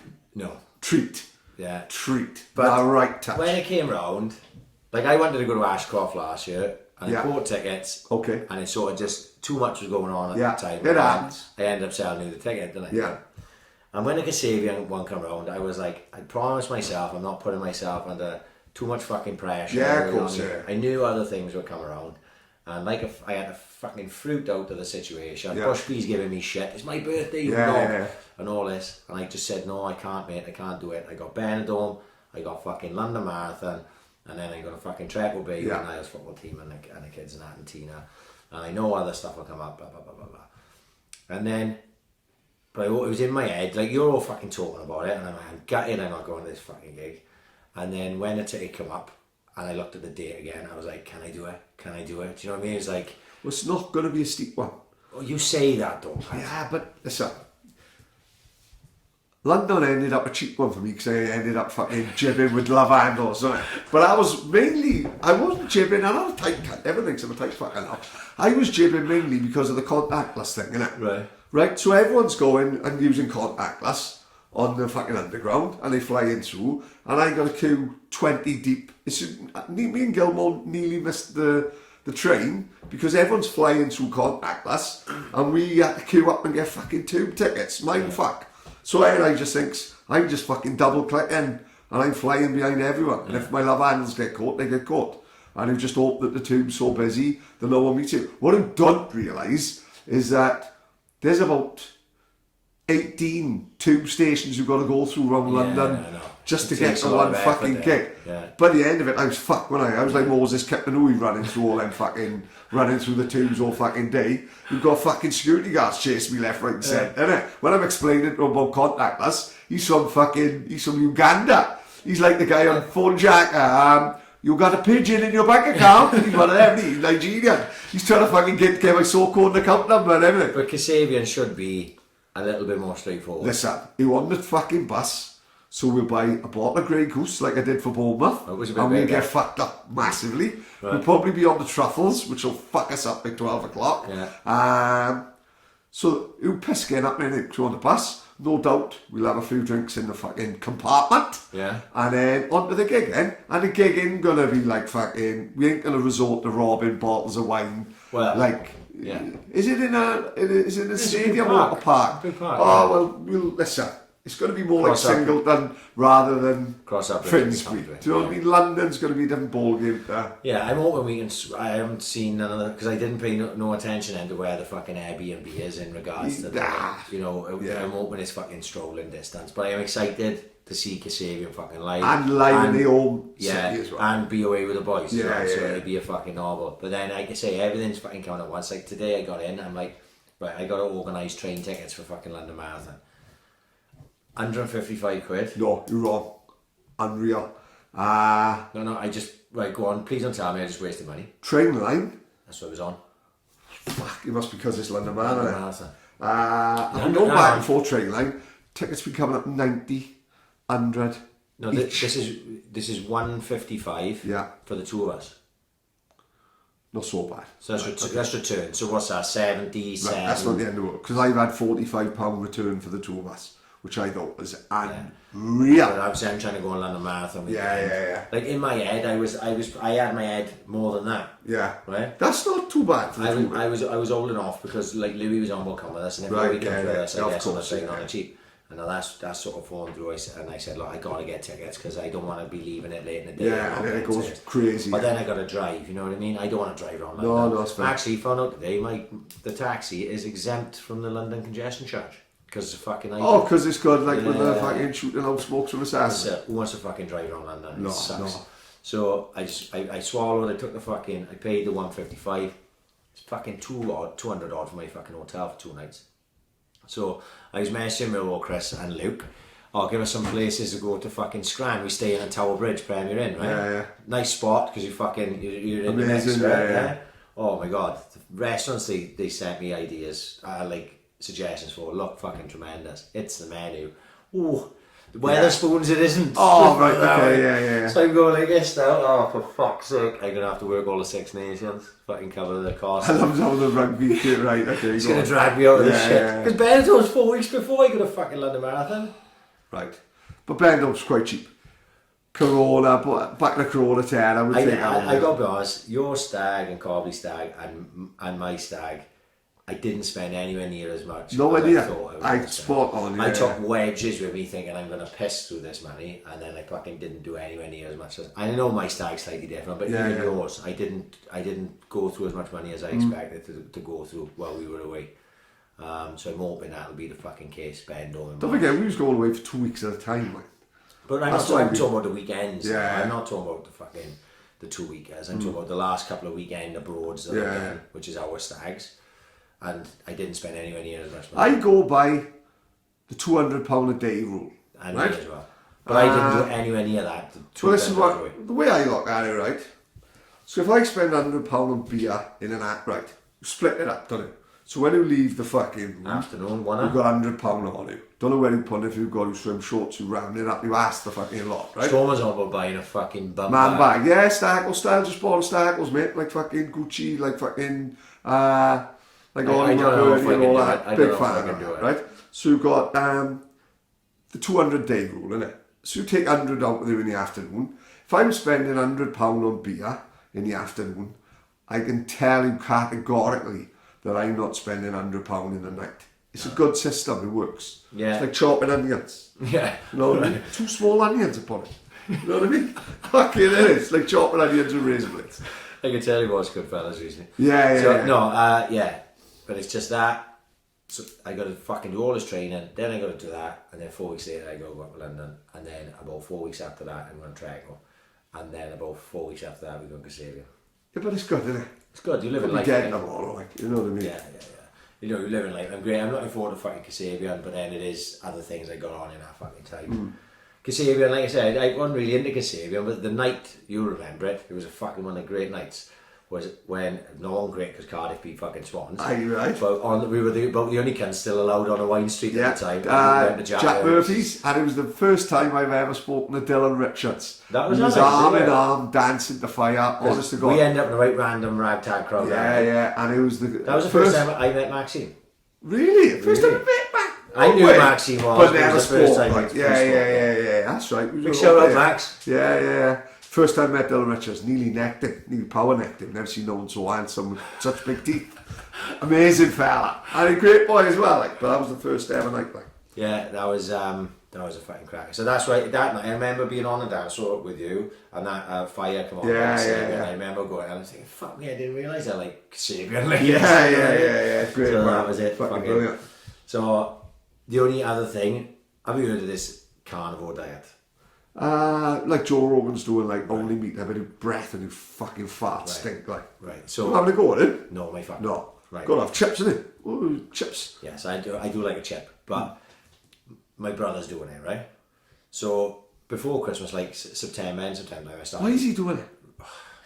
Who knows what he fucking wants? He does what he wants to do. Yeah. Into it. I'm not going to question it. But it's quite interesting because he's been sending me stuff, and I sort of looked into it a little bit. So I started eating healthy, like back probably October time. Started running again. I was training, but mine was more keto. It was called. Right. Yeah. So you're not eating. You're trying to keep off the carbs completely. And you can eat veg, and you're trying to keep the carbs and sugars down. Or chips, eh? Can't have chips. No. But where keto... Pasta? What you're supposed to do is you're supposed to build up... I'm doing a botched job on this, right? Right, okay, go on. So you're supposed to like build up Yeah. the keto, and you get into ketosis then. Oh, And that's it's the name, right, Yeah, that's- that's right. So it's like a cycle in your body, and you burn fats then instead of carbs and blah, blah, blah. I thought it was named after the Chinese guy in the Pink Panther. Keto, you stupid yellow fool. So basically, where I would always fuck it up was during the week my diet would be keto, and then just as I began back to getting into the ketosis, I'd have about 6 cans on a weekend. Stupid yellow fool, right. sorry. You took a loose salad. Oh, funniest person I know. So anyway, so I can't really claim that, but I noticed that the weight was falling off me. So my brother then started on about. Why is your brother turned into a fat pig all of a sudden? He's not a fat pig, No. you know. That's what I mean. He's going for this carnivore shit, right? So he was telling me, and when my brother gets into something, he gets. I can imagine, bored, yeah. right? So he was like sending me stuff, and like I'm fucking having babies in the house. She's like, see, you fucked yourself up now. And Yeah, but he's usually drinking speckled ale and all that, is he? It's all out the window now. He's Right. fucking gone boring. So basically, he messaged me last night. I just did a 48-hour fast. Like, So that's not eating for nearly 2 just days. literally water. In January, he's Yeah. going for full January of all he's going to eat is meat Right. and water.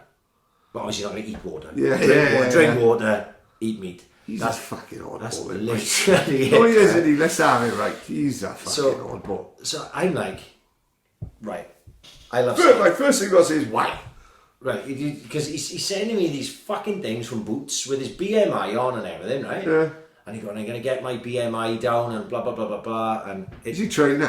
yes. Right. He bought Storman's weight bench off him, and actually he got... That's not training. He got a full That's bed- just fucking. No. That's just making less room in the house. He's got 4 bedrooms, and he's got 1 bedroom he can set up with his weights in and that. Right, And yeah, basically, because he's like the fucking main man now, boss in work, he's working from home at times. No Shit, way. Yeah, Jeremy, he's living a dream. I don't think when he's working from home, he starts fucking pumping iron. Yeah. Like Uncle Brennan fucking So Smithy. anyway, one thing I will say about my kid, if he commits to something, He's he on goes it, like. all, he goes all the fucking Yeah. way.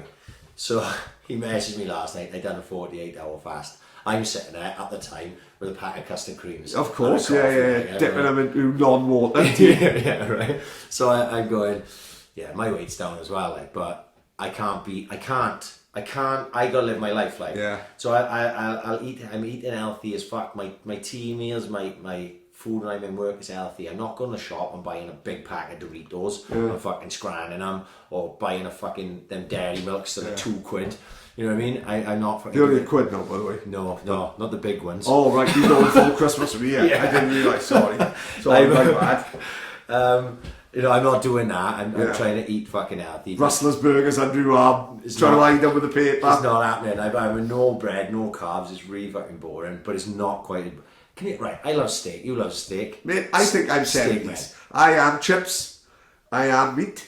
I maybe am mushy pea for my greens. Right. And I'm bread and butter as well. Right. Up to there. Yeah. Old school. Right. You know what I mean? I know that bread, it fucking puts... It's the timber enemy, on innit? Yeah, so I fucking lay off the fucking bread. I've had no bread. I haven't had no bread, bread probably fucking ages anyway.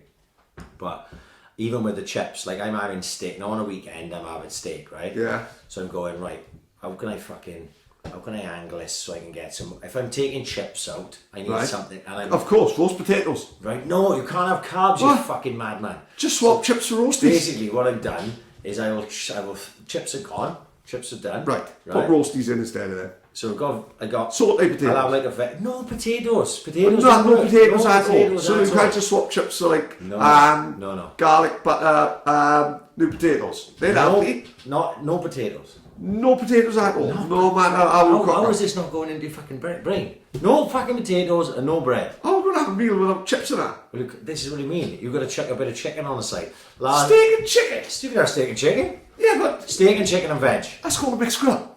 It's not called a mixed grill. That's steak and chicken. If you put a sausage on there, that maybe you can get close to a mixed grill then. So what I'm saying is instead of chips, the whole point of this carnivore diet, and then partly the keto diet, is you just take all the carbs out, and then you can add in fats and proteins. Is he going to eat fruit? And you're not eating no fruit because he's saying to me, and I actually understand this, like bananas and oranges and they're full of sugar, see? Oh, don't say that. So you take all the sugar, so, you know, I'm not much of a chocolate guy, I will now at time, but biscuits is my fucking vice, right? So like I say, last night I went running. What's the biscuits of choice? Like, Oh mate, I'm a custard cream Really? guy. I love the custard cream, I like a cookie, I murder for the Viennese. I got them, you know them boxes of Foxes, right, for Christmas. Did you see them in the shops? No. They were like $3.50 and you had Right, like go on. 2 layers of Foxes No. biscuits made. I sit down there and do a layer without fucking Really? thinking. No, I'm a drop out of my tea. Yeah. Just literally just dipping everything in it. Yeah, I love yeah. all biscuits pretty much. Digestive's now a bit like cardboard, innit? But custard creams are my go-to. Really? Yeah. My missus bought me like this extra long, it's like a metre long Yeah. box of Jaffa cakes. Jaffa cakes. Yeah, Jaffa cakes are good. Not quite a biscuit though. Breakaway? Yeah, you're talking chocolate biscuits though. I'm talking about Biscuit. I like to breakaway, I like to club. I like to. I used to like a United. Yes. You know, very they were a old big school. fan of them. A club. Club. Gold. What's the gold? McVitie's Gold. McVitie's Gold. What was the orange and brown? Oh, like orange and brown with I like gold wrapping. Fox's classic. Right. My Nice. nan governor used Really? to get them all the time. They're not biscuits or they're chocolates. Yeah, yeah. There's a difference. But yeah, I can fucking murder all them, and that was always my vice. Like I said to my kid is giving me all this about fucking he's doing this and doing that, and I said, oh, I am currently sitting here with a pack of fucking custard. Yeah. That's why I'll never have a 6-pack because I like a pint and I like a biscuit. So he's like, he will have.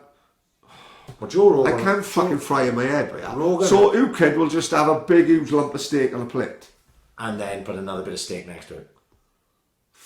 He bought one of So those. that's Monday. What's he having Tuesday? Chicken and chicken, some shit. So the thing is, what Sounds I fucking can't mind-numbing. what I can't work out with it is not so much. I understand the process. I've read about it. Yeah. What you're doing is you just put in fats and protein in your diet. Your body can live without carbs. Yeah. So instead of having to burn carbs, you burn fat. Yeah. Yeah. So then that basically will strip your body of your out of fat. Really? As long as you're doing it properly, not like Yeah. me. You know what I mean? I'm never gonna have a fucking course, six-pack, yeah, like I yeah. said, because I like fucking. So Mark wants I a like six-pack, innit? Well, he's gonna end up like that, I think. Do you think so, yeah? Yeah. So, like, say, like Rogan now, when he was talking about on the podcast, like he'd done it 11 days, he lost 7 pounds, and that 7 pounds, you said, comes straight off his gut. Really? Yeah. So, like, in theory, it could do Yeah, it. yeah. I'm not going to be the guinea pig for this. No, for the sake of fuck the no. fucking podcast. My shits would be, Well, because I got a problem with fucking hell, I got a problem with the pan as it is. Sometimes, like I said, it can be like fucking, it can be fucking gruesome in there. Like. Yeah. And if you do like a double flush, so flush, but then if I fuck off and do something else and forget to do forget the about double it, flush, yeah. Donna goes in there and fucking goes absolutely fucking bananas. I know. Especially when there's shit on the fucking, on the toilet duck. You know what I mean? There's fucking shit everywhere. She goes fucking mad. Starts treating me like a kid and everything. Yeah, like. yeah. You know what I mean? So you don't want that. Like, but you got to be careful on the double flush. yeah, like, the intermittent fasting thing I've been doing for ages. You know that thing. Yeah. That's pretty good, and it's pretty. Once you get into that, it's pretty straightforward. You'll lose weight, like, and the keto that I'm eating is all works together. But that carnivore stuff, for one, I don't know how I could afford it because you got to go out every day and buy steak, a chicken, a pork chops, a fucking lamb, bacon, Food quid, eh? gammon, fucking. You go through the meats. Like for dinner, he's taking like 4 eggs to work, hard boiled eggs, like How was your last no meat though? No, but there's exceptions, like. Oh, is it? So you're not supposed to have any veg of that, but eggs are okay. Yeah. Fucking 4 boiled eggs with dinner. Yeah. Fuck that. Goes with Greg's, isn't it? Yeah. Bit of sauce on it or something. Fuck that. It's Not for me. so much. But we'll see. See that Paul Newman film? What's it called? Fuck. Oh, Not that. Not Tower of Cool Hand Luke. Cool Hand Luke. Yeah, not for me. No. Fuck that. I can't imagine you on a carnivore diet. Oh, fuck. I told him, mate, there's nothing wrong. I'm falling wrong here. Like, bacon, egg and chips. Yeah. Bread and butter. Happy days, mate. I'm happy. I'm a contented soul. Yeah. You know what I mean? The bread, like I say, I'm done with the bread, and I won't be doing no carnivore diet, but I'm interested in seeing what happens with him. Yeah. See if it fucking works, like, because I'm sure. I remember Maney saying to me when I actually just before my first white collar fight, I lost all that weight. I was like 11 stone 9, something like that, light as they've been since I was about 12. And I remember saying to Maney, they want to pinch a fat on me. Really? Yeah, and I remember saying to Maney in the gym, going, Carl, how come I've lost all this fucking weight? I'm fit as fuck. I haven't drunk for like 10 weeks at this fucking point. I'm eating healthy, but I haven't got a 6-pack. He said, because to get a 6-pack, you need to do just a little bit more. Right. Just the change in your fucking diet. Yeah. And you're really going into like the not a level me and you could get to, because I'm still going to go and have fucking a full pack of custard creams in my fucking coffee, like, you know what I mean? So, there we are. We are 40 odd years. Yeah, oh fuck yeah. I don't think I could work a 6-pack these days anyway. No, no one had a 6-pack when we was going on holidays, did they? No one, like now, I've seen Love Island, like, everyone looks the same. They all rip the smithers, like. Everyone's in great shape. It's crazy, like, they are in great nick. It is just, I suppose it's a generational thing. Yeah. Fucking hell, everyone's in the gym these days, everyone's in funky pump and fucking training and listening, whereas we were just on the piss. Exactly, yeah. These people are on the piss as well, though, but they must be fucking really strict in a week. I don't know, it's a weird one. Because Wayne's always on it. Wayne's rocking a 6-pack. He's older than me. Yeah, Wayne defies logic, and in fairness to Wayne, like, he's like one of them, machines that's built in the fucking, in some factory somewhere. Innit? It's like Wayne Saunders in every country, innit? Yeah. You know what I mean? Wayne, and we got the Welsh one. We're just lucky enough to be living in Wayne's world. Yeah, the fountain of youth. Exactly. Yeah. Right, should we get the fuck out here now? Should we grab it in on? We haven't even talked about Iran and fucking conspiracies. Right, what have we got? Well, what we got? Fucking Donna. No. Donna comes in the other day and said that, what do you think of Trump then? And I thought, we're going to have an intelligent conversation here about Iran and about involvement. Don't know what Donna said? You've had a new tan and his haircut's different. She didn't even know fuck all about it. Come on, carry on. She didn't know nothing about it. You're going to do about 3.5 hours. How the fuck did they have an earthquake, a plane crash, all on the same fucking day? What is that all about? Strange, right? Very fucking... David Icke breakdown of who benefits from the... What's this on David Icke's YouTube? Get on David. Right, I got to get on that. Got to be subscribed to it. Right. It's about 15 minutes long. Yeah, perfect for my dinner. Bacon, egg and chips. Breakdown of the US-Iran situation. Really? Yeah. Worthless. Ike's the man, isn't he? Ike is the governor. That is what I saw on that. The Joe Rogan conspiracy one's fucking great. Right, so the simulation theory, which Horse talked about the other day, and I didn't really understand what the fuck he was talking about. Horse went mad, did he? Horse went deep. I listened to the Elon Musk thing, and I still didn't get it then. And now I finally got it, right? Because they were talking about it the other day. So basically, I do know what the fuck the simulation thing is. Listen, I'm happy with bacon, egg and chips. Crack on. So basically, like you've made, this is the very basic definition of it. So there's a game called The Sims, yeah? Yeah, of course, yeah. You heard of that? Never played it, but... So basically, the theory of the simulation theory is, what's to say we aren't part of someone else's simulation game? Like the Matrix? Like The Sims. Oh, fucking hell, that's deep. Like a computer game, like, yeah? Yeah. Maybe like the Matrix. Yeah. Right? So what we are experiencing now isn't actually reality would be the Matrix Right. one. Who knows I'm red pill as fuck, mine, doesn't it? Yeah, oh, I I don't want to know. No, I thought red pill was what was. Oh, fuck it. I'm just taking a Mitsubishi. Yeah, yeah. I'm happy. We'll I'm do half happy, each just anyway. happy. We'll do half each, Yeah. We'll do 3.5 and just go away with it. Yeah, so basically it's that we are entities inside someone else's Yeah. simulation game, which is like evolving through time. Yeah. I don't go with that. That sounds very, very far Well, fetched. she sort the fucking middle aisle out at Aldi's then. Huh? Nearly bought a fucking tent to get this that. is another one. This is another one. Eddie Bravo was on, right? Right, go on. He's Eddie fucking Bravo wild. is crackers. Yeah, He yeah. loves him, right? So Eddie Bravo now, because apparently Eddie Bravo was a big into aliens, because they were big in the aliens thing. So now Eddie Bravo's out. Aliens is out, right? You don't want to know him, So was he? Rogan goes, "What the fuck? We've been into aliens for fucking 30 fucking years." Right? He goes, "No, this is it." Because Eddie Bravo, everything's got to be conspiracy. Every single thing. Right. So they asked him about who's the guy who done the he did the podcast, but he also did the Netflix special, whose name completely Bob Lazar, right?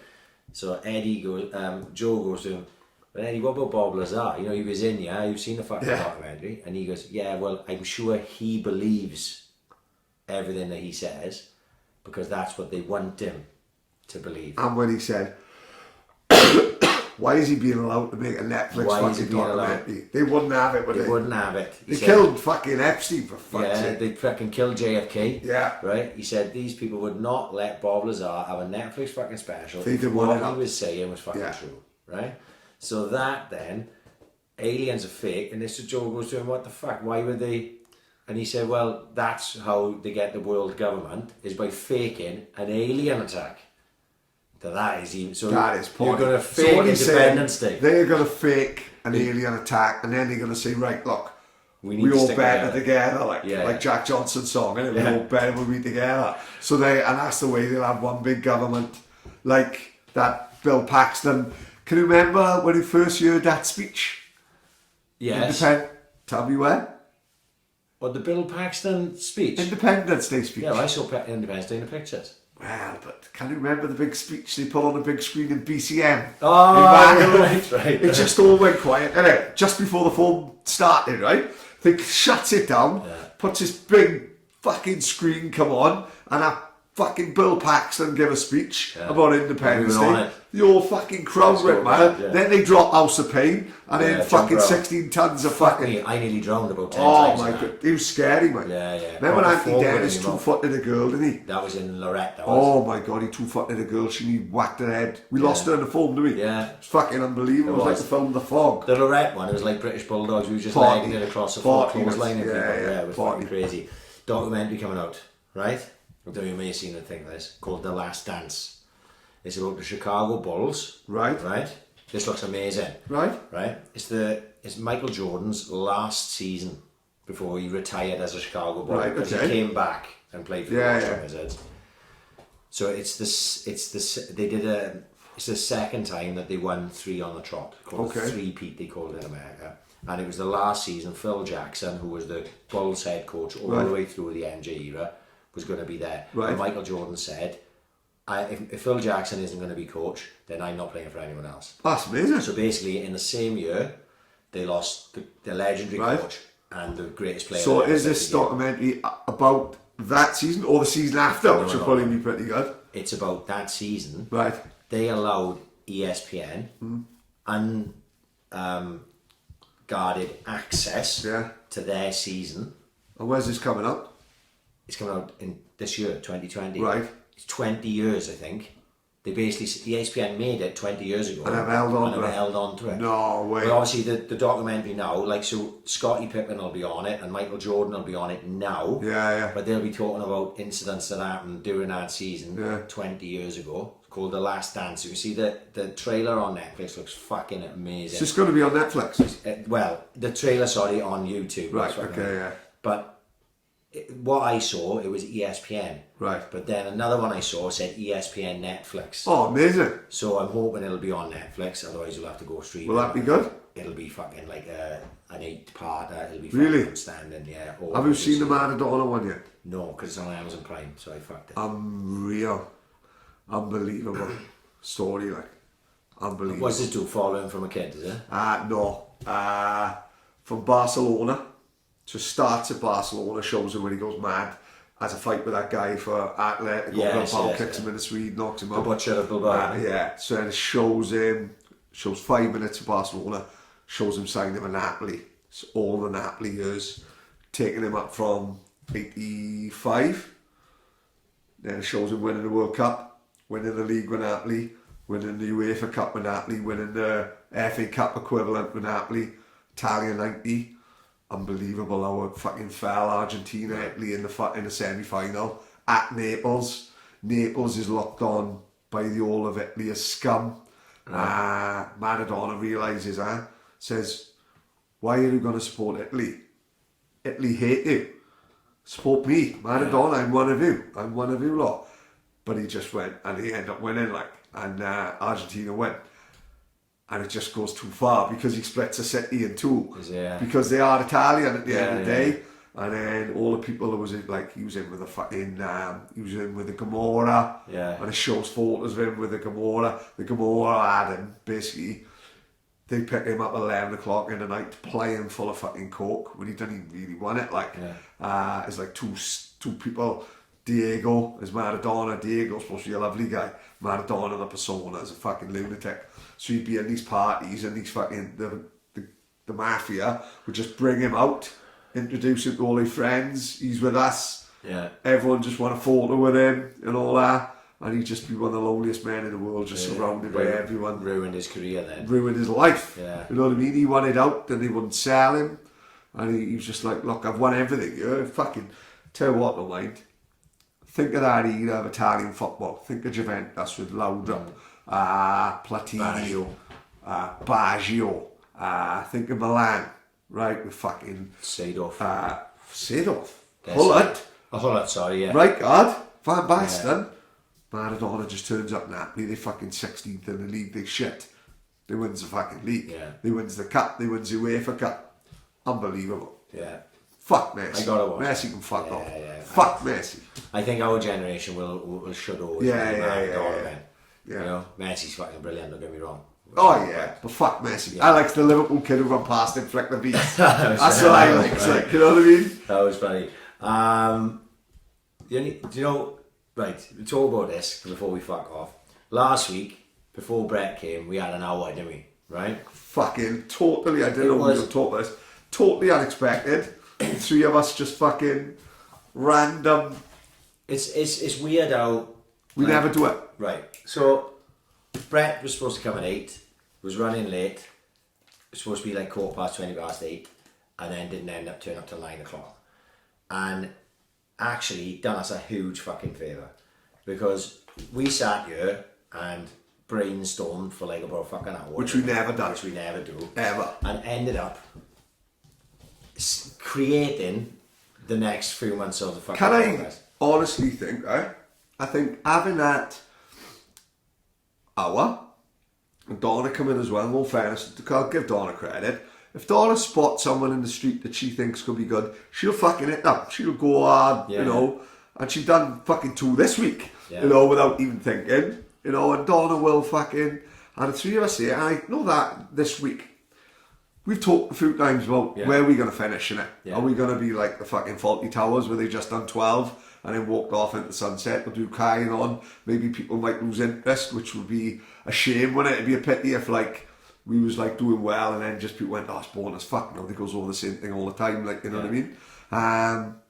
But no, last Thursday made me think, well, if we gonna fucking do this, let's go for it, like, and not think about upsetting people and fucking worrying what people think. Let's just fucking do the lot, and if we're gonna go down, we'll go down in the fucking blaze of glory, like. Absolutely. And the fucking things that have happened this week, like, I've just been like, fucking hell, we are like for a few months now. You know, things are meant to happen for a reason. Like Brett was meant to fucking be a little bit late. Of course he was, because we wouldn't have had the week we have had. No, to have the conversations with the people I had the conversations with, to have created things that I didn't even think of that guy, and I've just had a text message conversation with him, blah blah blah blah blah. hopefully, touch wood, wrapped up Yeah. episode 100, Yeah. which was stressing me, to be honest. I can imagine. It was like I was so adamant of having it. You know, if you're going to do 100, you've got to make it a special one. And I think Totally. as long as this goes the way it's the perfect one. it's the way it should be. Like if this gets pulled off, this is who. If you would have said at number 1, who would you like to have for 100? It'd be this fucker. Right. So there's been ups and downs as well, because one I've fallen through that I've been fucking chasing for 2 years, and that is a bit of a blow. Yeah, but I yeah. completely understand it. Even if we go to the end of the fucking year, we're going for it now. This will be And this is literally like we're messaging every fucker, even if they ignore what we fucking saying. Yeah. We've sorted out. road trips. We've sorted out. Oh, I forgot about the road trip. Yeah, we've got 2 road trips planned, which are massive. We've got February the 20th is already sorted. Yeah. Oh no, yeah. Hang on. We may have to change February the 20th. Yeah, don't worry about that. Don't worry about that. No, 19th you said, wasn't it? Yeah. I'll have a word with that. Of course. It'll be fine, yeah. So we'll have to rearrange that one. But like you say, I go away from. I knew the podcast would be fun with Brett. I'm not just a fan now of meeting Brett a few times. I'm not just a fan of Brett the fighter. Like, Yes, Brett I'm the a fan of fighter. Brett the fucking bloke. Like, you know, Brett the guy is a fucking lovely guy. And I woke up Friday and I should have been exhausted because I didn't leave you until fucking nearly 12 o'clock. And then by the time I uploaded everything, I got into bed. It was fucking 12. And my alarm went off at 20 past 5. And I was like, fuck. And I should have been fucked all day on Friday, but it wasn't. Like, I was fucking buzzing. I was like, you know, I hadn't listened back to the podcast. I was like, but I just knew it was good. I just knew that Brett, no, even if it wasn't good to anyone else, it was good enough for me. And I was happy to see fucking Brett. I was happy to talk about things he did. I was happy about that hour, and it reinvigorated me to where sometimes, like, and you'll understand what I'm talking about, is that sometimes when you have a lot of knockbacks constantly, you think, is it fucking worth it? Like, Well, no, it's not only that. Not only have you got to do the podcast on a Thursday, you also got to try and get them in. And some people some people may not listen, they may flap themselves and think, oh, fucking hell, I don't really think I fancy that.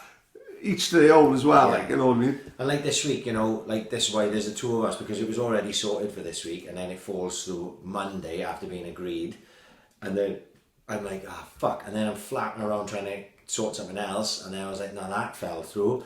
And then things behind the scenes can be tiring, like, you know, when you're trying to work and you're trying to fucking live your life outside of the fucking podcast.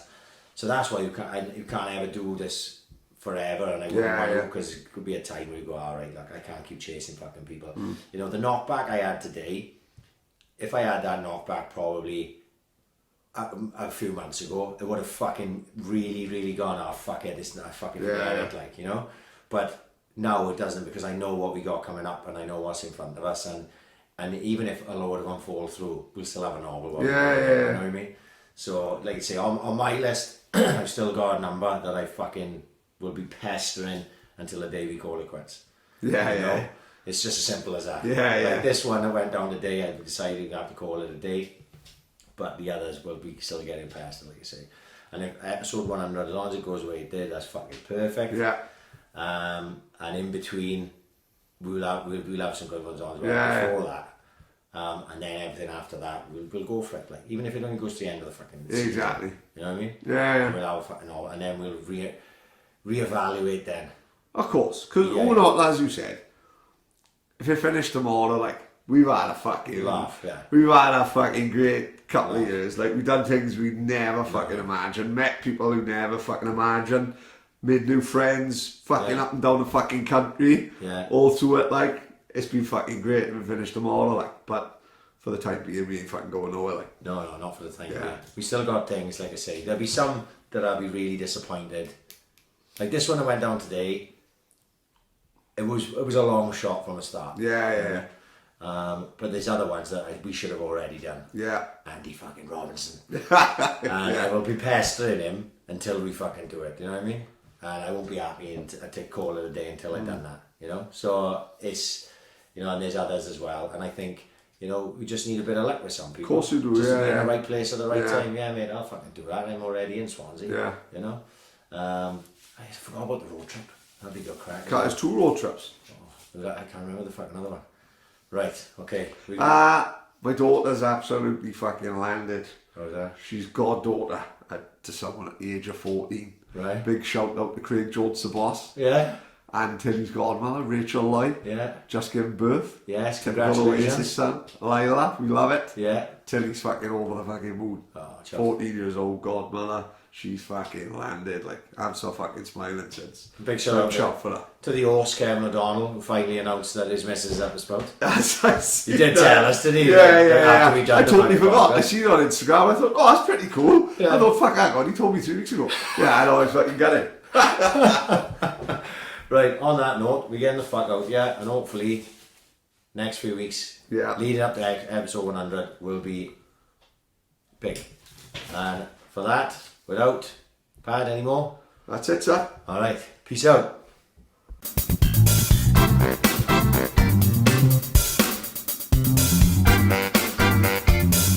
Ambition is critical.